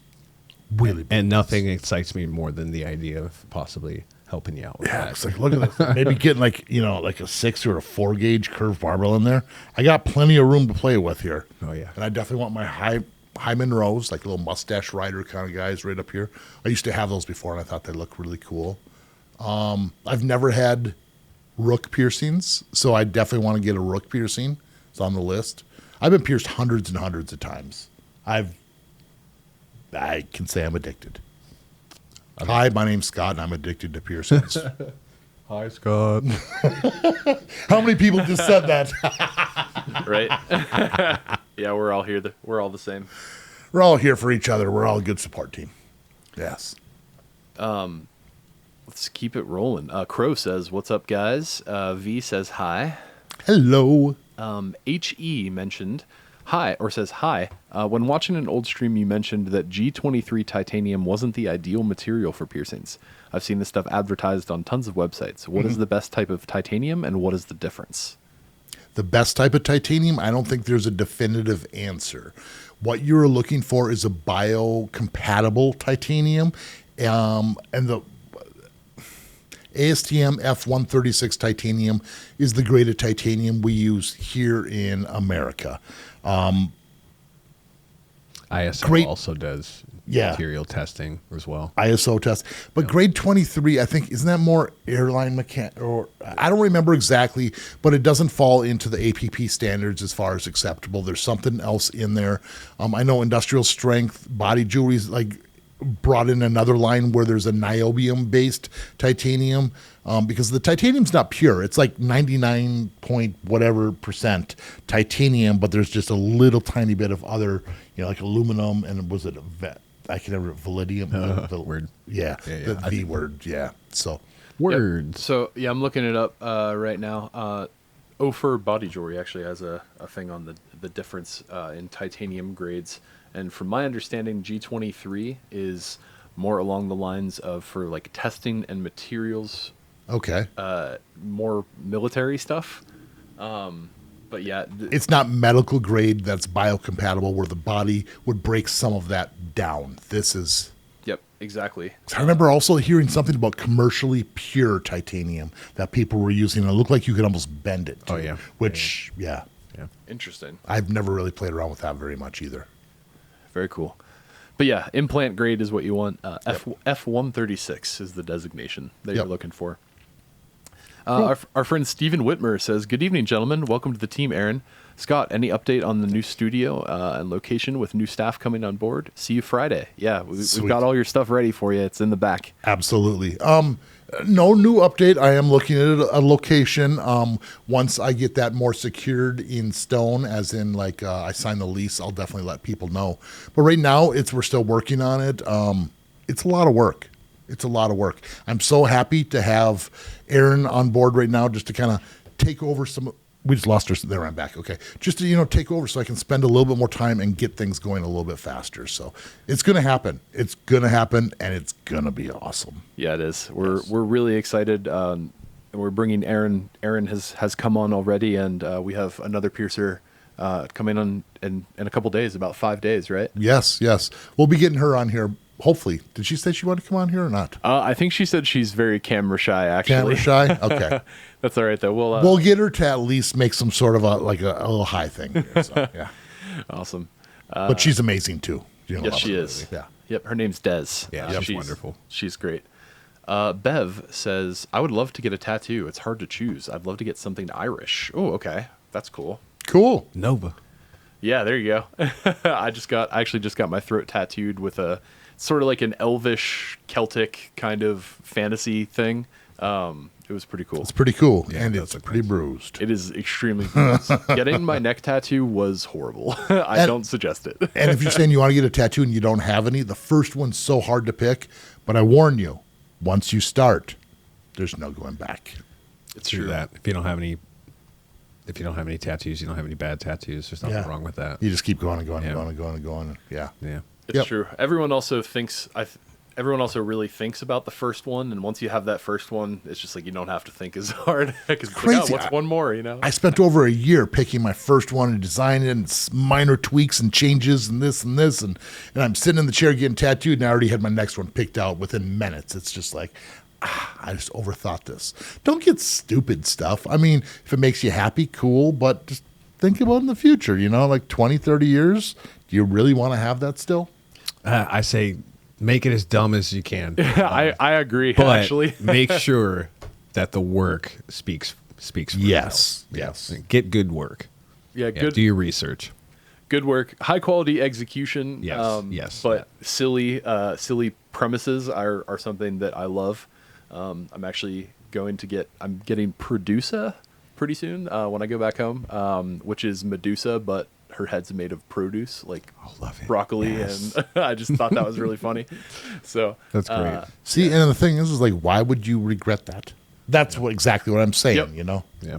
yeah, exactly. It's like if it's separate enough, and you're just like, oh, I just like this thing and it's cool. It kind of sometimes taking the meaning out of it is actually good, at least for me. Yeah.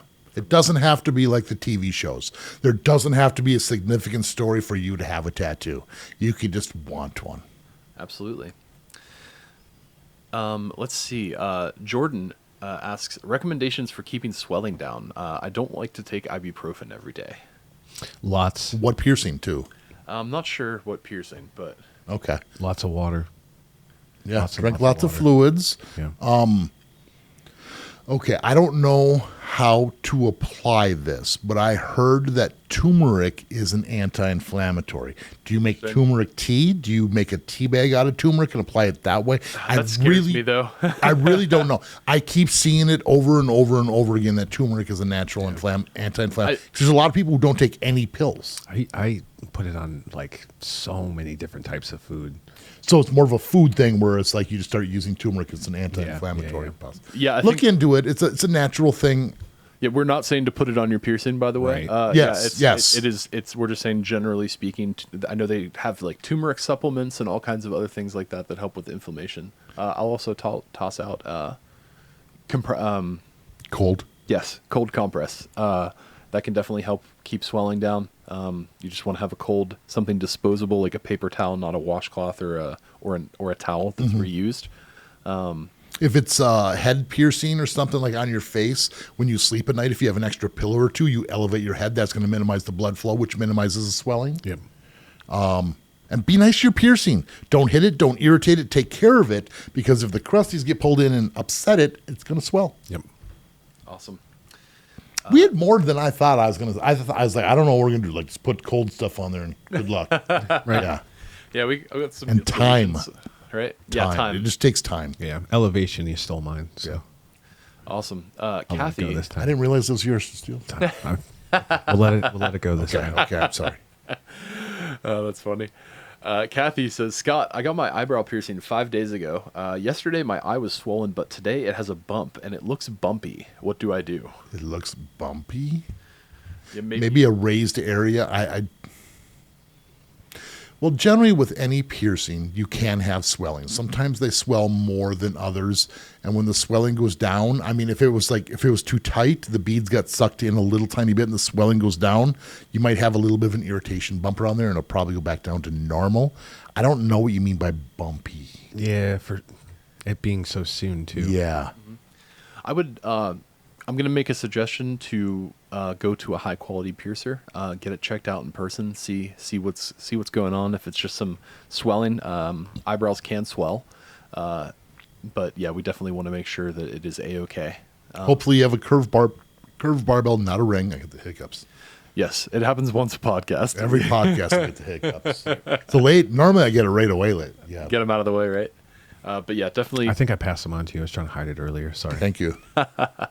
But yeah, definitely talk to your piercer. If you would, I'm also a big proponent of getting second opinions on piercings from other high quality piercers. Not saying your piercer is necessarily bad, but it helps to have two people tell you the same thing. It does. We do that at our shop all the time. Someone comes in and says, "Hey, what's going on with my eyebrow piercing?" I'm like, "This is what do you?" Then I'll look over. I'm like, "Hey, Aaron, you got a second?" I'm like, "What do you think's going on with the eyebrow?" They've had it this long, you know, and it's just, yeah, a lot of times this is reinforced. And then we said earlier, stress is a factor, so don't worry too much about it. Right. It's probably not infected. It's just a little irritated. Right. Yeah.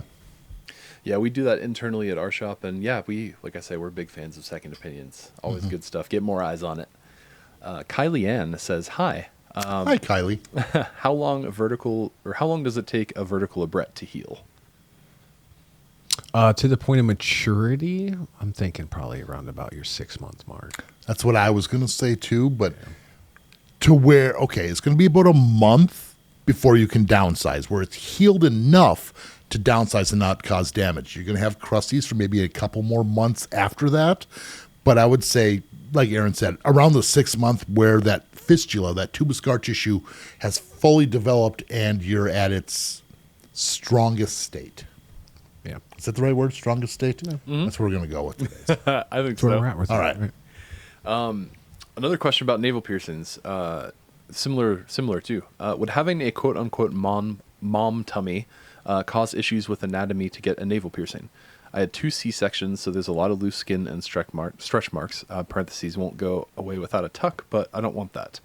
Also, due to that, it elongated my navel area, so I wasn't sure if it's still possible to pierce. It's so circumstantial. Yeah. So Okay, let me draw here a little bit. So when we do, or we're trying to do a navel piercing, this is our best spot to do this here. Okay, so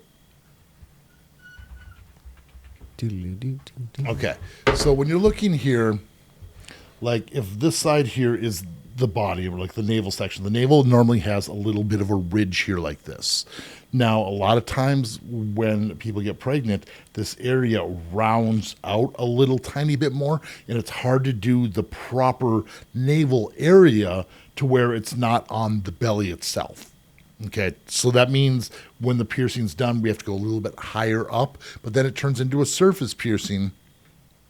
That's when a lot of times a floating navel might be the better option, where we're going to put like more of a disc on the inside here, and then the bar can come through and you have the ball on the front. Does that kind of make sense? So that way when you bend over, like this tissue, it rolls and it's going to allow it to heal. But if you did the regular curved barbell where you would, like your original belly, the placement would be higher up. Like, let me try to erase this. So like if we had normal, non-pierced, non-mom belly, it's like we'd do the curved barbell where you'd have the ball and the gem like so. But once it gets elongated, this turns into that in order for it to look the same with... You follow what I'm saying here? Yeah, Am I saying this right here? I just feel like I was just talking. So floating navel's probably the answer. Go talk to your piercer, see what the best option is. Yes, you could totally get it pierced. I highly encourage you to get it pierced. It's just what's the best situation, and you're going to have to talk to your piercer about that. So check and see, is a floating navel the best option or a regular navel the best option? Yeah. Chances are you're fine, though. Yeah, for myself, I'm looking for like a natural ridge or shelf. Yes. Kind of as featured. Yeah, I mean, as long as you don't have really, really damaged like scar tissue or something that would be in the entrance or exit of the piercing, yeah, consult with your piercer. And then when it comes to like tummy tucks, I personally don't ever pierce tummy tucks. I've never had any luck healing them. And if you go through all that operation and surgery to get this beautiful belly, and then we just put a big scar in there where it leaves a bigger scar than what it actually needs to be. So I'm not a fan of them. I've never had any heal. I've heard they can heal, but odds generally aren't in your favor. I would agree with that. Yeah. I know. I think Kelsey does some, like very, very, very selective. Very select few. But it's tough for sure. And I would highly suggest waiting probably years after the tummy tuck for all that scar tissue and all the tissue to go as close to normal as possible. When it's all hard scar tissue, it won't work. Yep. I agree. It won't work. Agreed. So, our friend Pirelli says, sorry I'm late to the party. what's up, Pirelli? Glad you made it. Got a bunch of questions. Hopefully there's time to answer them all. First, it says, Scott, I apologize for continuously asking this, but do you know when you will allow appointments for the YouTube piercings? And will it just be you piercing, or will Kelsey and Nova also be piercing? I think at first it's mainly going to be me. The reason I'm not doing it right now is I'm in the process of trying to move the shop, and I just brought on 2 other piercers, which means there had to be like a little shadow time. You know, they watch me, I watch them, make sure everyone's on the same page. So Aaron's kind of past that point, and he's out to piercing now. But when we bring Des on, that's going to be another week of me shadowing, following, making sure everyone's on the same page again. And then I'm going to have more free time to do these things. So what is that? Probably 2 weeks. 2 weeks, I would hope. But again, I'm in the process of trying to sign a lease and try to figure this out with plumbers who have not got a hold of me. Shame on you, plumbers. Oh, yeah. We've called them so many times, too. They will not return my call. And he's like, I got the quote in front of me. And it's like, just send it. Just send it. But yeah, as soon as possible, we're definitely going to be making announcements once we're offering the piercings that we're going to put on YouTube. I really want to do it. Yeah, hopefully. And what soon. we're talking about here is in my piercing room, I have like 4 GoPros where they can be set up. One's on a dental light so we can get a really good top-down view. Everything's in 4K. You're seeing all angles, and I want to record the piercing procedure on like Sundays. So you come in, and it's like you're going to see me welcoming you, possibly picking out jewelry. We talk about, the aftercare, your lifestyle, how things work, and you just see an overall experience in the room. And as you guys know, I love to talk, so therefore we have quite crazy conversations, and it's just show you the experience we get. So that's what I really, really want to do, and it will be coming up soon. I know I've been threatening it for a long time. I finally figured out the technology. Now it's just life got crazy. Yes. Well, there you go. It'll all come full circle. It's so close. Yes, it shall. Yes. Second question. Can you do a pro and con of angel fangs versus vampire bites? Which do you prefer? Piercing, which heals faster, and which has a higher rejection rate? I'll pull up The vampire bites are the internal ones where you're using, so angel fangs are a curved barbell on the upper lip where you're going to see the upper bead and then generally the spike coming out from the bottom. Vampire fangs go internally, and because that tissue is so much softer, the chance of rejection is much, much higher. Do not ever, you see the versus vampire fangs, go to the side, I think right there. That's a big curved barbell that goes through the smiley. Don't ever do this. I can't tell you how many times I've seen that jewelry rip the smiley in half. It's just the worst design. I've never seen a quality company who makes body jewelry make that jewelry. So do not use this jewelry. I know it looks and it seems like it's cute, but it's a bad design. We talked about gum erosion earlier. My God, you don't have a chance with your gums on this thing. Yeah. Your teeth and your gums are way more important than that simple piercing. And this is a piercing show, and I'm saying do the math. Do the math. What was I talking about? I got on a tangent. Angel fangs versus vampire. What do you think? Have you ever done vampire fangs? I don't know what part of the face. Internal vertical labret. Yeah. And it's just, yeah. Yeah, it's like a vertical labret that exits in the mouth. Yep. They're So- interesting. They're a newer piercing. I think you're going to see a lot of people taking them out, and they're not going to last long. I would give them 6 months to a year before they reject out. I just don't see it happening. I could be wrong. From what I could tell, I don't know that they look all that practical. Yeah. Nah. Yeah. Absolutely. And the downfall to both of them, the vampire fangs are more likely to reject or will reject. The angel fangs are going to leave a much bigger scar visibly on the outside of your mouth. With the vampire fangs, it rejects out. You're not going to see the scar because you're not walking around with your lip all upturned like that. But with angel fangs, when you're done with them, you're going to have big scars. So, Got Yeah. it. Thank you. yes. And thank you, Pirelli, for asking those Yeah, questions. good questions. Good questions. Is that the only anatomical part of the body that a vampire would bite your fangs or whatever? Isn't this also a vampire bite? That's what we used to do back in the 90s. Okay. Those are vampire bites because it looks like you got bit in the side of the neck. Now, you see on the bottom of the screen down there where there's one with a straight barbell. Oh my gosh. You laugh, Nova, but that's how we did them. Really? Because you want the scars. You don't want the piercings. Oh, that's Yes. actually interesting. So you put it in there and wait until it starts rejecting, and then we took him out, and that left a much bigger piercing scar where it looked like actual bites. Yeah. So Isn't that crazy setting it up to fail? Vampires didn't want it to be evident anymore, so they got a little more clever. There's a big piece of metal there. The vampires are going to chip their teeth. Right. Yeah. Right. And that's their pride and joy is those big vampire fangs. So, you got to make... Yeah. Love that. That's awesome. Actually, that's super cool with the straight barbell. I didn't realize that was a thing. Yeah, that's what we used to do back in Minnesota in the mid-'90s. Very cool. Yeah. So Tina chiming in again about so I do understand what Tina's asking now about the curved grouping of the 3 piercings. Sure. So what Tina is asking is she currently has a triple flat that is diagonal. Okay. On her flat. Okay. And she is interested in changing them from she's interested in taking 2 of them out to create more of a curve along the flat as opposed to like a straight line, if that makes sense. I can see if I can pull up a picture. Oh, But so she's like wondering- re-angle like the middle one, like raise it up so the Yep. piercings kind of go like Exactly, that. exactly. Okay, and the question is what? The question is, Should she take it out and do it? yeah, will I need to, or no, yeah, it's, I will need to remove 2 piercings. How many weeks should I wait for them to close? So basically, how long should I wait if I take those 2 out before getting pierced again? Kind of depends on how long you've had your piercing. Yeah. If it's within the first couple weeks and it just happened, maybe a month or so, but you want all that scar tissue to dissipate and get as close to normal as possible. In my experience, when you pierce over old scar tissue, and if there's discoloration in the tissue, like if it's a little bit more red or darker, that discoloration doesn't go away once you put the piercing there, but you can get rid of it before you actually do the piercing to make it look as normal as possible. Yeah. And my question is do you need to remove 2 of them or just maybe 1? Because if you just move the 1, is that going to be enough to create the curve? Or I'd have to see the piercing to know. But yeah, I wish I could give you a better answer, but a couple weeks, or I'd say a minimum of a month, maybe a couple months. Well, let's see that.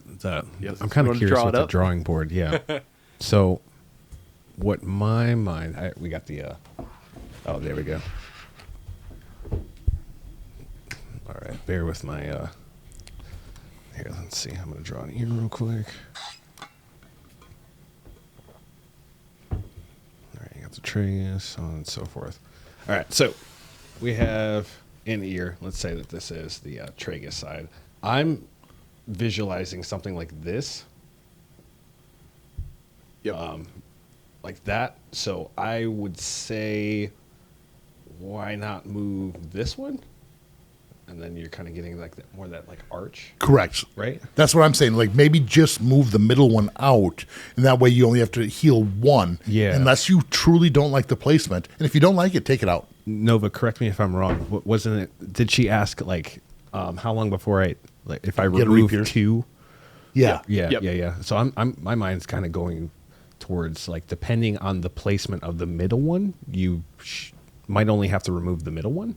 Yeah. Right. You might have to remove the middle one. Depends on the placement. Are you going? If you're not going in the exact same spot, yeah, it's really hard to you're say. probably okay. Yeah. If you're, like I say, if you're just removing the middle one and you're going far enough away, you should be good soon, quickly. Absolutely. Awesome. Yeah, if you're not happy with the placement of your piercing and it drives you nuts every time you look in the mirror, change it.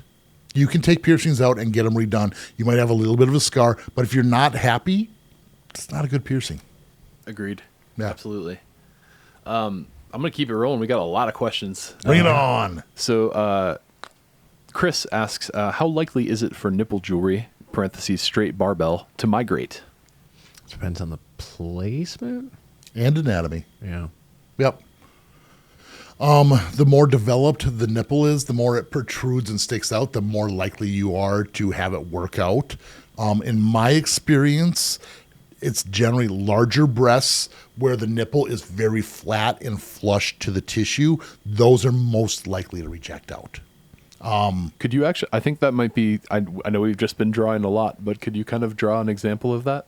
Drawing boobs. Okay. Oh yeah. Okay. So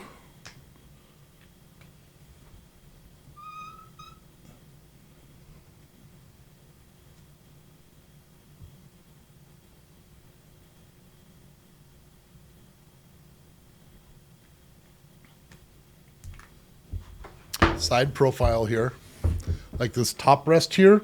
You see how the nipple is like there's nothing sticking out and it's just like a little nub, not even a nub, it's flat against the tissue. This is way more likely to reject than something where the actual nipple sticks all the way out. Because when you actually do the piercing, you're looking for a ridge to pierce. This is a surface piercing. This is an actual ridge like a navel or a nostril where there's a flap of skin to actually grab a hold of. Right. So there's more. The more tissue that's there, the more stability there. Correct. Exactly. A good example is the web of your hand. This right here is right there is a natural ridge. I don't ever condone or suggest hand piercings, but this is a ridge.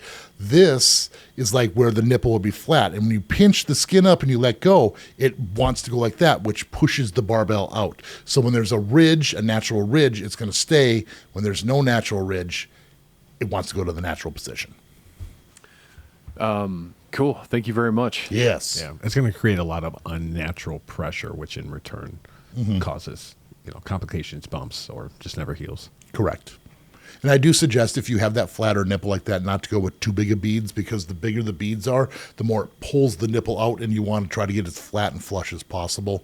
And also, especially with inverted nipples, where the nipple actually goes in, if you can get the nipple to actually protrude and come out, we can pierce it, and that scar tissue behind it will actually keep the nipple out, fixing the inverted nipples. Now, the thing about inverted nipples is the chance of it rejecting is pretty high, but if you take it out, that scar tissue keeps the nipple out. You can get it done a second time, and it generally works a little bit better. So that's me, actually. It can fix inverted. Yeah, I only have my left one pierced, so I have one inverted nipple and one non-inverted nipple now. But yeah, even when I took, I've had my left one done 3 times, and every time I took it out, it stayed the same. Yeah. Cool. Do take into consideration there will be limitations as to how small the beads can be, especially during initial piercings. That's a great point, or too. Healing, yeah. So, please don't take that as a testament to, Scott said it has to be the smallest beads possible. Some of the jewelry we carry at our shop is flat jewelry or nipple jewelry where it's forward-facing gems, and it's more of a disc instead of a full round bead. And because it's a disc, you can have a larger gem, and it still sits flat up against the breast. Yeah. Yep, so. I have seen instances, especially in stretch nipples with like larger straight barbells and larger beads, where the bead can actually sort of push and start to push cause migration. Ultimately, it can at least, or at the very least cause irritation. So yeah. But to the basic question, if it protrudes, it's more likely to stay. If it's flat up against the chest, it's more likely to reject. But either one can still work. Cool. Kelsey's chiming in. Hi, Kelsey. Get back to work. Right. Well, she actually just. I told you I'm butchering it. She said she finished her 8:00. It was a quick jewelry change. So piercing. She said, "I want my snonch pierced just because the way you guys say it." Snonch. It's such a fun word. Yeah, it's like blurple. I love blurple. Blurple is a great one for sure. Wolf asks, "Hi Scott. I once asked about having a central labret with retainers, but now I don't use them, and I finally got it. I think it's a little crooked, but it's not too noticeable, and I'm really happy about it." Good. A central labret with retainers to hide?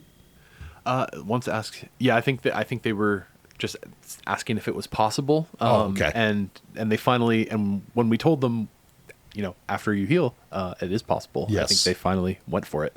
You really got to heal things up before you put retainers in, people. Sure. And I'll also say, as far as the crookedness goes, sometimes when there's swelling, a straight piercing can look a little crooked depending on where the swelling is. And also, if it is a little tiny bit crooked, sometimes when you downsize, it isn't as noticeable. Pulls back. Yep, absolutely. No one has a totally straight, symmetrical face either, so. That's true. But if it's really off, it's really off. Yes, that's a good point, too. B asks or says, "I'm pretty stumped on cleaning crusties off. If I do, I have exposed tissue. If I don't, wouldn't it cause irritation? And isn't it more of a risk to get an infection with exposed tissue?" If you are having exposed tissue, I don't think that they're ready to come off. Yeah. You could be like really, really forcefully taking them off. You're pulling off like scabs. Mm-hmm. Yeah, it should not look like exposed tissue like that. When we do a piercing, you're making a crescent incision and you're pushing tissue off to the side. So therefore, your skin is taut all the way around that barbell or ring or jewelry, whatever you're wearing. So the crusties are the ones we're talking about, are the ones that are stuck to the outside of the jewelry, not the scabbing on the side of the body. So if you have loose little crusties on the jewelry, that's the part that can get pulled through and cause problems. So, but yeah, if you have to really work that hard, give it a couple more days or whatever, and it'll eventually do what it needs to do, but don't force it. Yep. It is important to eventually get the crusties off, though, so the wound can continue to drain and ultimately heal. So, I've done that before, though. I mean, I think, not to be too graphic, but my ampellang piercing, I remember the first day, like I was going to clean it and I was trying to get the crusty off, and it was a scab, not a crusty. And as soon as I hit that, it was a mess. It started bleeding all over again, and just a pain in the butt. So yeah, so don't go for the scabs, the crusties. Yes. Sarah Great Wardle. question. Thanks for asking that. That is a great question. Yes. Sarah Wardle asks, question for Aaron. Do you still get nervous or get butterflies before you get a piercing or any kind of modification? Yeah, absolutely. And that's just I don't know, the type of person that I am, I suppose. I know at the end of the day, I'm going to do the best of my ability. I'm anxious for everything, but yeah. Me too. Yeah. Like I said to all my customers, the butterflies are still there. They just get a little bit smaller. Yeah. A little bit easier to deal with. They don't go away. They just get a little smaller.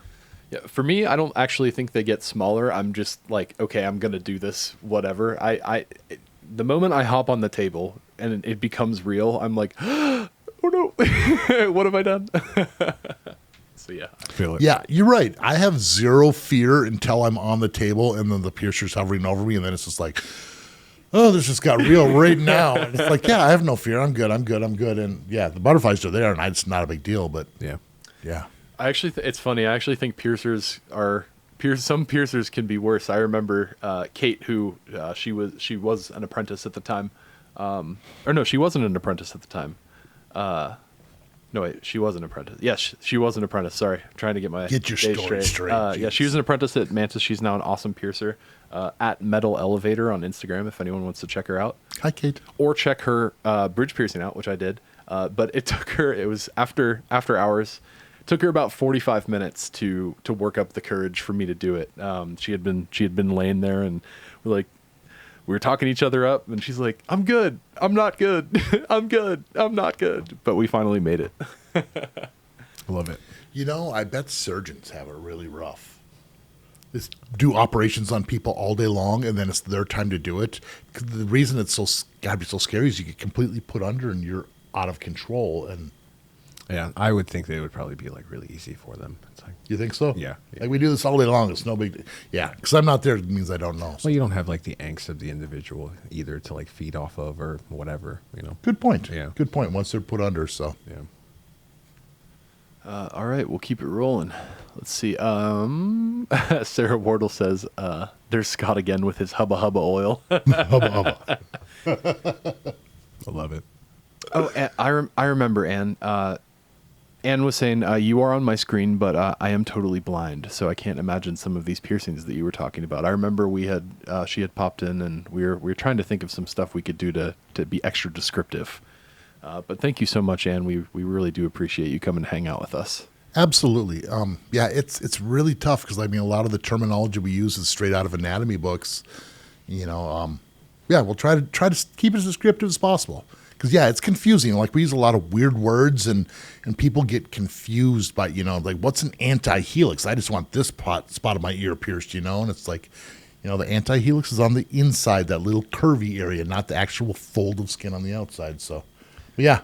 And we'll do our best to try and, whenever we're drawing, to sort of talk through what we're drawing, just to do our best to give you a better picture. Yeah, thank you for making that point for sure. So a little story. I remember hearing the story about Mr. Rogers back in the day, about there was this blind girl, and she didn't hear that he was feeding the fish, and she was worried about him, like the fish starving. So he made sure every episode is like, okay, I'm going to go over to the aquarium and got to make sure I feed the fish every single time. And it's like, God, that just really... Mr. Rogers is awesome. Yeah. So fun fact. That's all I got to say. Yeah. Mr. Rogers is awesome. Fun fact, I actually went to high school adjacent to the studio where they filmed Mr. Rogers' Neighborhood. My algebra teacher knew him very well. And from what I understand, he is everything that he's cracked up to be. Wait. Studio? This isn't a real neighborhood? Well, actually, there is a real neighborhood there is a real totally built out Mr. Rogers Neighborhood. Really? That makes me at happy. Idlewild, which is a theme park that is slightly outside of Pittsburgh, maybe about a half an hour. Cool. But yes, the studio is awesome, and from my understanding, Mr. Rogers was an amazing person, Absolutely. which I love. So, yes, I will try to be as descriptive as I can just for you because I think that's amazing. Cool. Yes, indeed. All right, we're down to about 15 minutes left. I told you it goes really quick. It does. It does go quick. So we're in the power mode here. Where we're going to speed around, try to get through as many of these questions as possible. How many do we have a pile left? We've been talking a lot. Not a pile. But Okay. I think we can do it if we stay focused. You're in charge here, Nova. Keep us in line here. Oh no, yeah, that's a bad idea. It's out of my hands this way. Right? Yeah. Pirelli actually asked a third question. He said that Kelsey put some clickers in my double helix, but I never saw how they come apart. Can you show me or talk about how to open clickers? Sure. Clickers are a ring, okay, where it's mostly around, and there's a hinge on one side where this opens and clicks shut, hence the name clicker. They're real clever with that name. So the thing is when you're looking at your ring, you're going to see two little seams or little gaps. And if you look close enough, you can see which one has the hinge and the other one has no hinge. The one without the hinge is where you pull it apart. Some people have a difficult time getting their fingers around there because if you have real small hands like me, it doesn't make it easy. They're actually pretty big hands, actually. So what I personally do is I use a toothpick. I put the toothpick between my ear and the ring, and I use that to kind of push, and it'll pop that thing out. Some people will use dental floss. Brand new dental floss where you put the string through there and you can spin and you can pull until it actually opens it up. So a lot of people can do it by hand too. So those are a couple little tips for you, but you got to look and figure out where those two seams are, find the one with the hinge, and then it should open right up for you. Cool. Aaron, do you have any tricks? I would say if you're doing it by hand, like Scott said, identifying which part is the hinge and which is the wearable part. Outside of that, equal distribution of pressure. Yeah. And the thing is once you start taking your clickers in and out, you generally know, like I always put them in this way, which means the hinge is on the backside. So you know exactly where it's at. And if you know that you've identified it, you have a good grasp on it, it's committing to unclasping it. So it's titanium. It's not going to bend that easy. And if it'll. As long as you know that like you're not holding on to your tissue itself, like. Yeah. Mm-hmm. The only thing I don't suggest is using metal tools. Don't use any sort of pliers, vice grips, things like that to get a better grip because you will scratch and ruin your jewelry, which in turn will pull inside and upset your piercing to no one's end. Agreed. Yep. Awesome. Let's keep it rolling. Thanks for asking, Pirelli. Oh, yeah. Yes. Jordan, or talking about wiping away the crusties, said that she normally wipes away crusties after a hot shower and using saline wash. So the crusties should be soft. Maybe these are scabs and not crusties? Yes. That's probably my guess. Yeah. Mm-hmm. Cool. So, be careful with that. Most of the time, the crusties attached to the jewelry. There's a little bit on the skin, but if you have a good solid crusty on the skin, that's more likely a scab. Yes. Hectic asks, I love the name.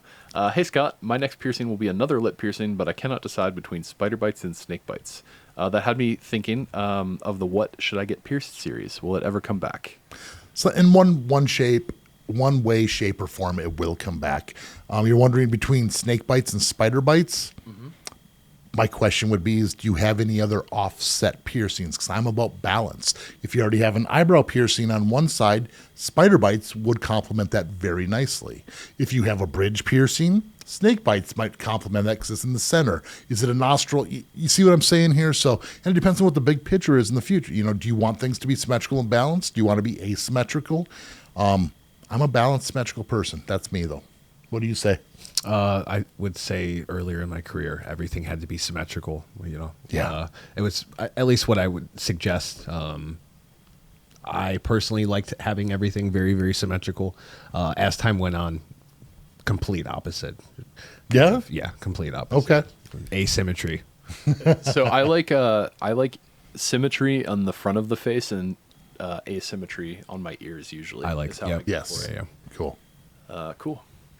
Donna asks, hey, the matching vertical librets are just slightly wider on my lower lip than the gesturum on my upper lip. Oh, this is the person that had the... That's what I was hoping for. Yep. Cool. I tried a standard libret, but didn't like it. I thought a vertical libret in the middle of my lower lip would look strange with the gesturum.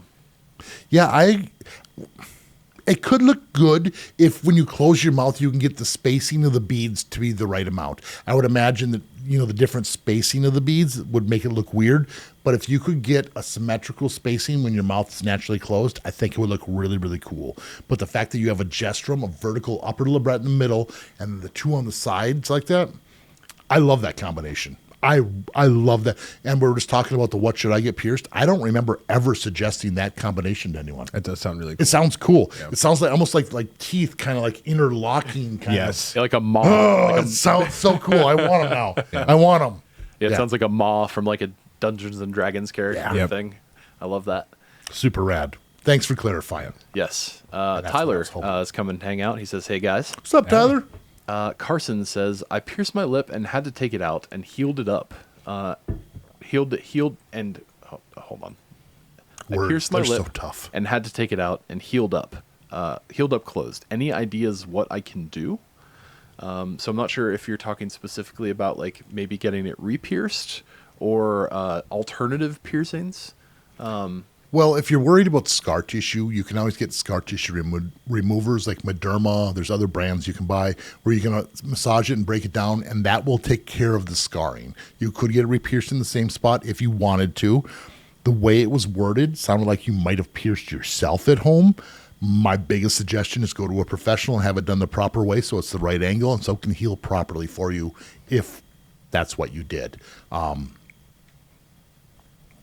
kind of sounds. What I gathered from that was how to minimize scar tissue, but I could be wrong. Yeah, that's what I was thinking too. So just kind of massage it, break it down. It should get better for you. And if you want to get it re-pierced, you can. Just get rid of the scar tissue as much as you can first. Generally, a minimum of a month before I get re-pierce something. Got it. B, following up. B was the person that had they referred to it as a pyogenic granuloma. Yes. And said, and they also said that they were stumped if they clean the crusty off and they have exposed tissue. So they said, might be jewelry. I don't sleep on it. Don't wear helmets. No hair products. I sleep with a donut pillow if I need to be on that side. It's open tissue. It's going down, but I'm tired of looking like raw beef. Yeah, I was going to say, I'm kind of curious as to the placement of that because generally speaking, that's caused from like a lot of moisture. Like concentrated moisture where you get that like beefy hamburger meat sort of consistency of the tissue. It's not uncommon for like my mind first went to like, is it a navel piercing? My guess would be it's probably somewhere super crevicey on the ear. They said cartilage piercings. Okay. Yeah, I believe. Yeah. Do you lay on it a lot to where, So they have the donut pillow. Gotcha. No. But I agree with you. It could be a moisture bump. A lot of people ignore it and they leave that moisture, and that's a real common bump that people get. Yeah. Yep, we see that a lot on kids' earlobes, like after showers and stuff. They have longer hair and they don't dry properly behind the ears. Sometimes that residue residue of moisture can cause bumps like that. Yeah. I'm going to stick with my recommendation of going to see another high quality piercer, maybe getting a second opinion on how it's going. Can you reach behind you and grab the nail med? You should be able to see it right there.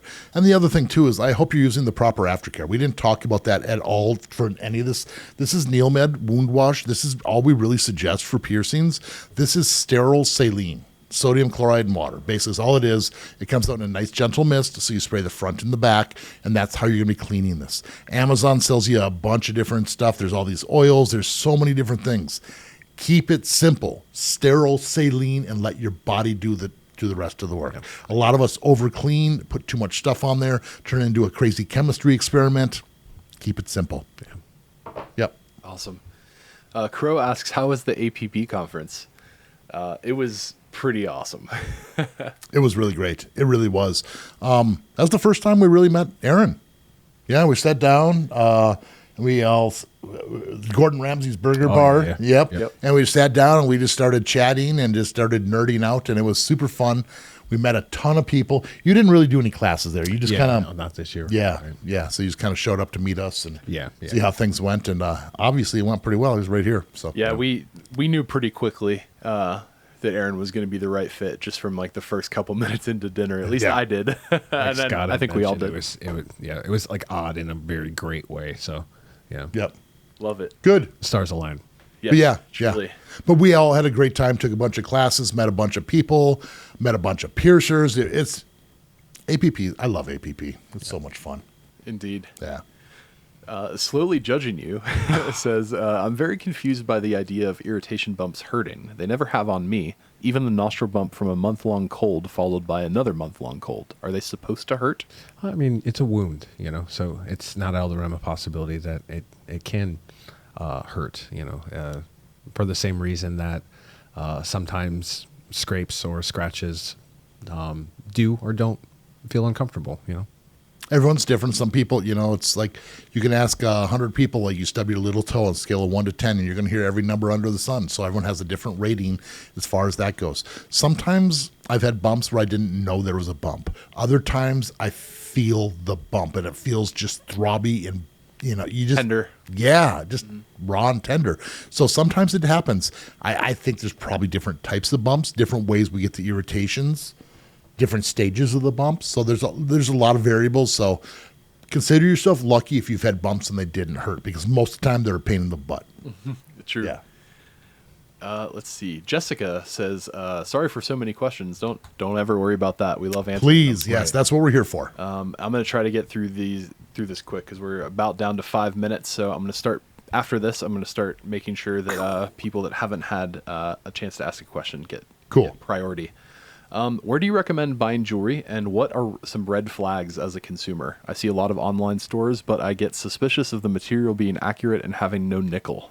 You mean you saw those red flags on the websites? That's really impressive. Most people don't see those red flags. Most websites are scary. I know Amazon and Etsy are some of the worst ones, in my opinion. I've seen amazing jewelry on there, but majority of it's bad because people just lie about the labels of titanium and the sizes and the gauges, and it's just, I see it all the time. So buy from your reputable piercer. You want to find a good piercer, and the best thing you can do for that piercer is support that piercer by buying jewelry from them. That's the easiest way. There's really not a whole lot of places you can trustfully buy it, but when you trust your piercer, you can assure that they care about you and they only want the best for you, and that's why the jewelry they carry is what they carry. Yeah. Awesome. Saren V1 was just chiming in. I'm going to go through it quick. Hello, Scott and friends. Was on a stream. Got a PA done. Loving it. Healing. Been 5 weeks now. Cool. But he said that he is a professional titanium anodizer. G23 and ASTM F136 are the same quote unquote grade of titanium, but the ASTM's ratings are different since they are for use inside the human body. They have more to do with things like surface finish, thread quality, and other things like that. So with body jewelry, you want to look for ASTM rated stuff since it's implant grade rated. So it's the exact same metal as far as... I guess it is the same quote unquote grade of titanium, but it has the F136 is more along the lines of surface finish, thread quality, that sort of thing. And I would love to ask you a question. For all the piercers out in the world, how do you get a good green? That's a serious question. We understand a little bit, but yeah, like call me up at the shop if you have a good solid answer. I mean, we buff it, we make sure the concentration's right. We use niobium anodes and cathodes. I do everything. I make sure to alcohol the jewelry, and you still get that tealish color. To get that perfect green, no one can do it. Yep. If you know the secret, hit me up. Yeah, if you have an answer, email us. No, good share it green with is everyone. quite different. Everyone needs to know. Yeah. Yep. Professional anodizer, like that is pretty cool. the connection I want to have. Yeah. Agreed. Cool. Caspia Rose asks, how difficult or painful are getting dermals? I want 2 on both sides under my collarbones. What is healing like? I imagine she means below. Yes. Collarbones. Yeah. It depends on who you go to. Yeah. I mean, sometimes they go smooth, sometimes they're a little painful. Collarbones kind of suck because you're going to be wearing, if you wear bags, purses, sometimes seat belts go across there. Shirts can get caught on there if you're wearing like V-necks like this. So placement is super, super huge in the way it heals. So are they referring to like how the procedure feels, or like just having them in general? I was going towards the in general, but I think they're asking about procedure because people don't consider the after effects. I would say like procedurally, it kind of depends on like the pliability of the tissue and who's doing it. Yeah.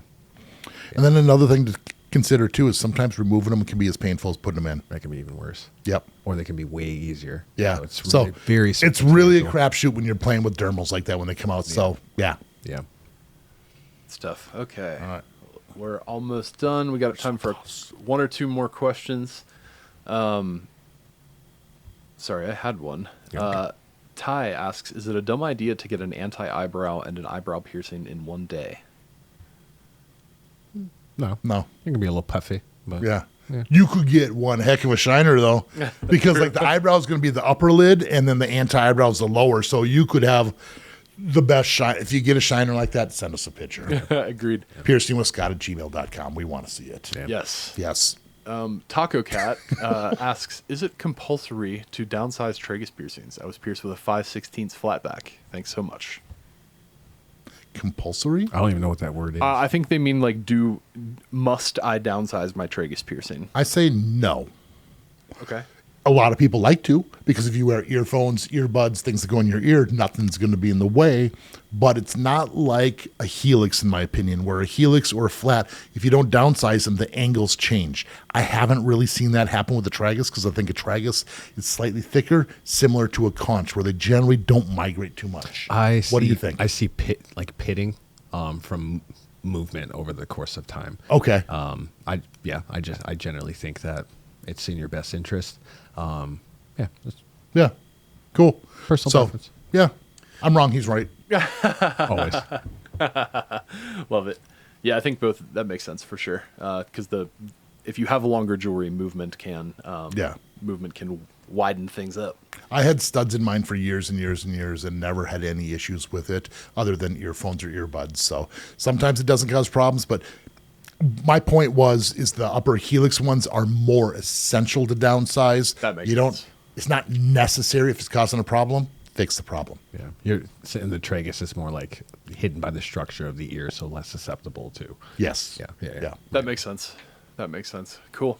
All right. Any more? Yeah, we've got one last one. Last question. Oh, yeah. Here we go. Hello, Scott. Greetings from Argentina. Argentina? I'm planning on Interesting. getting a rook since my anatomy, I don't have anatomy for a doff. How much time should I wait to put a captive bead ring in the rook? I'm told that I'm a fast healer. Doesn't matter how fast you heal, is when that swelling goes down and the tissue's back to normal. I would still suggest probably a minimum of a year. Yeah. Okay. Absolutely. Use your camera phone. Take a picture of both your your pierced side and non-pierced side. You're going to see the difference in thickness. And once it's back down to completely normal and there's zero crusties, then you can think about wearing a ring. And it still could cause problems because the ring's going to stick straight out, Yes. which means sleeping on it could be a pain in the butt. If your rook is angled more down, sometimes you can get a better ring in there. It's very, very situational, but expect a minimum of a year. Yeah. You agree? I absolutely agree. Yeah. So, right on. What a bunch of amazing questions. Thank you all so much for being here. And just like always, make sure you hit the like, hit subscribe, and of course, keep putting holes in your body. See you all in the next video. Bye, guys.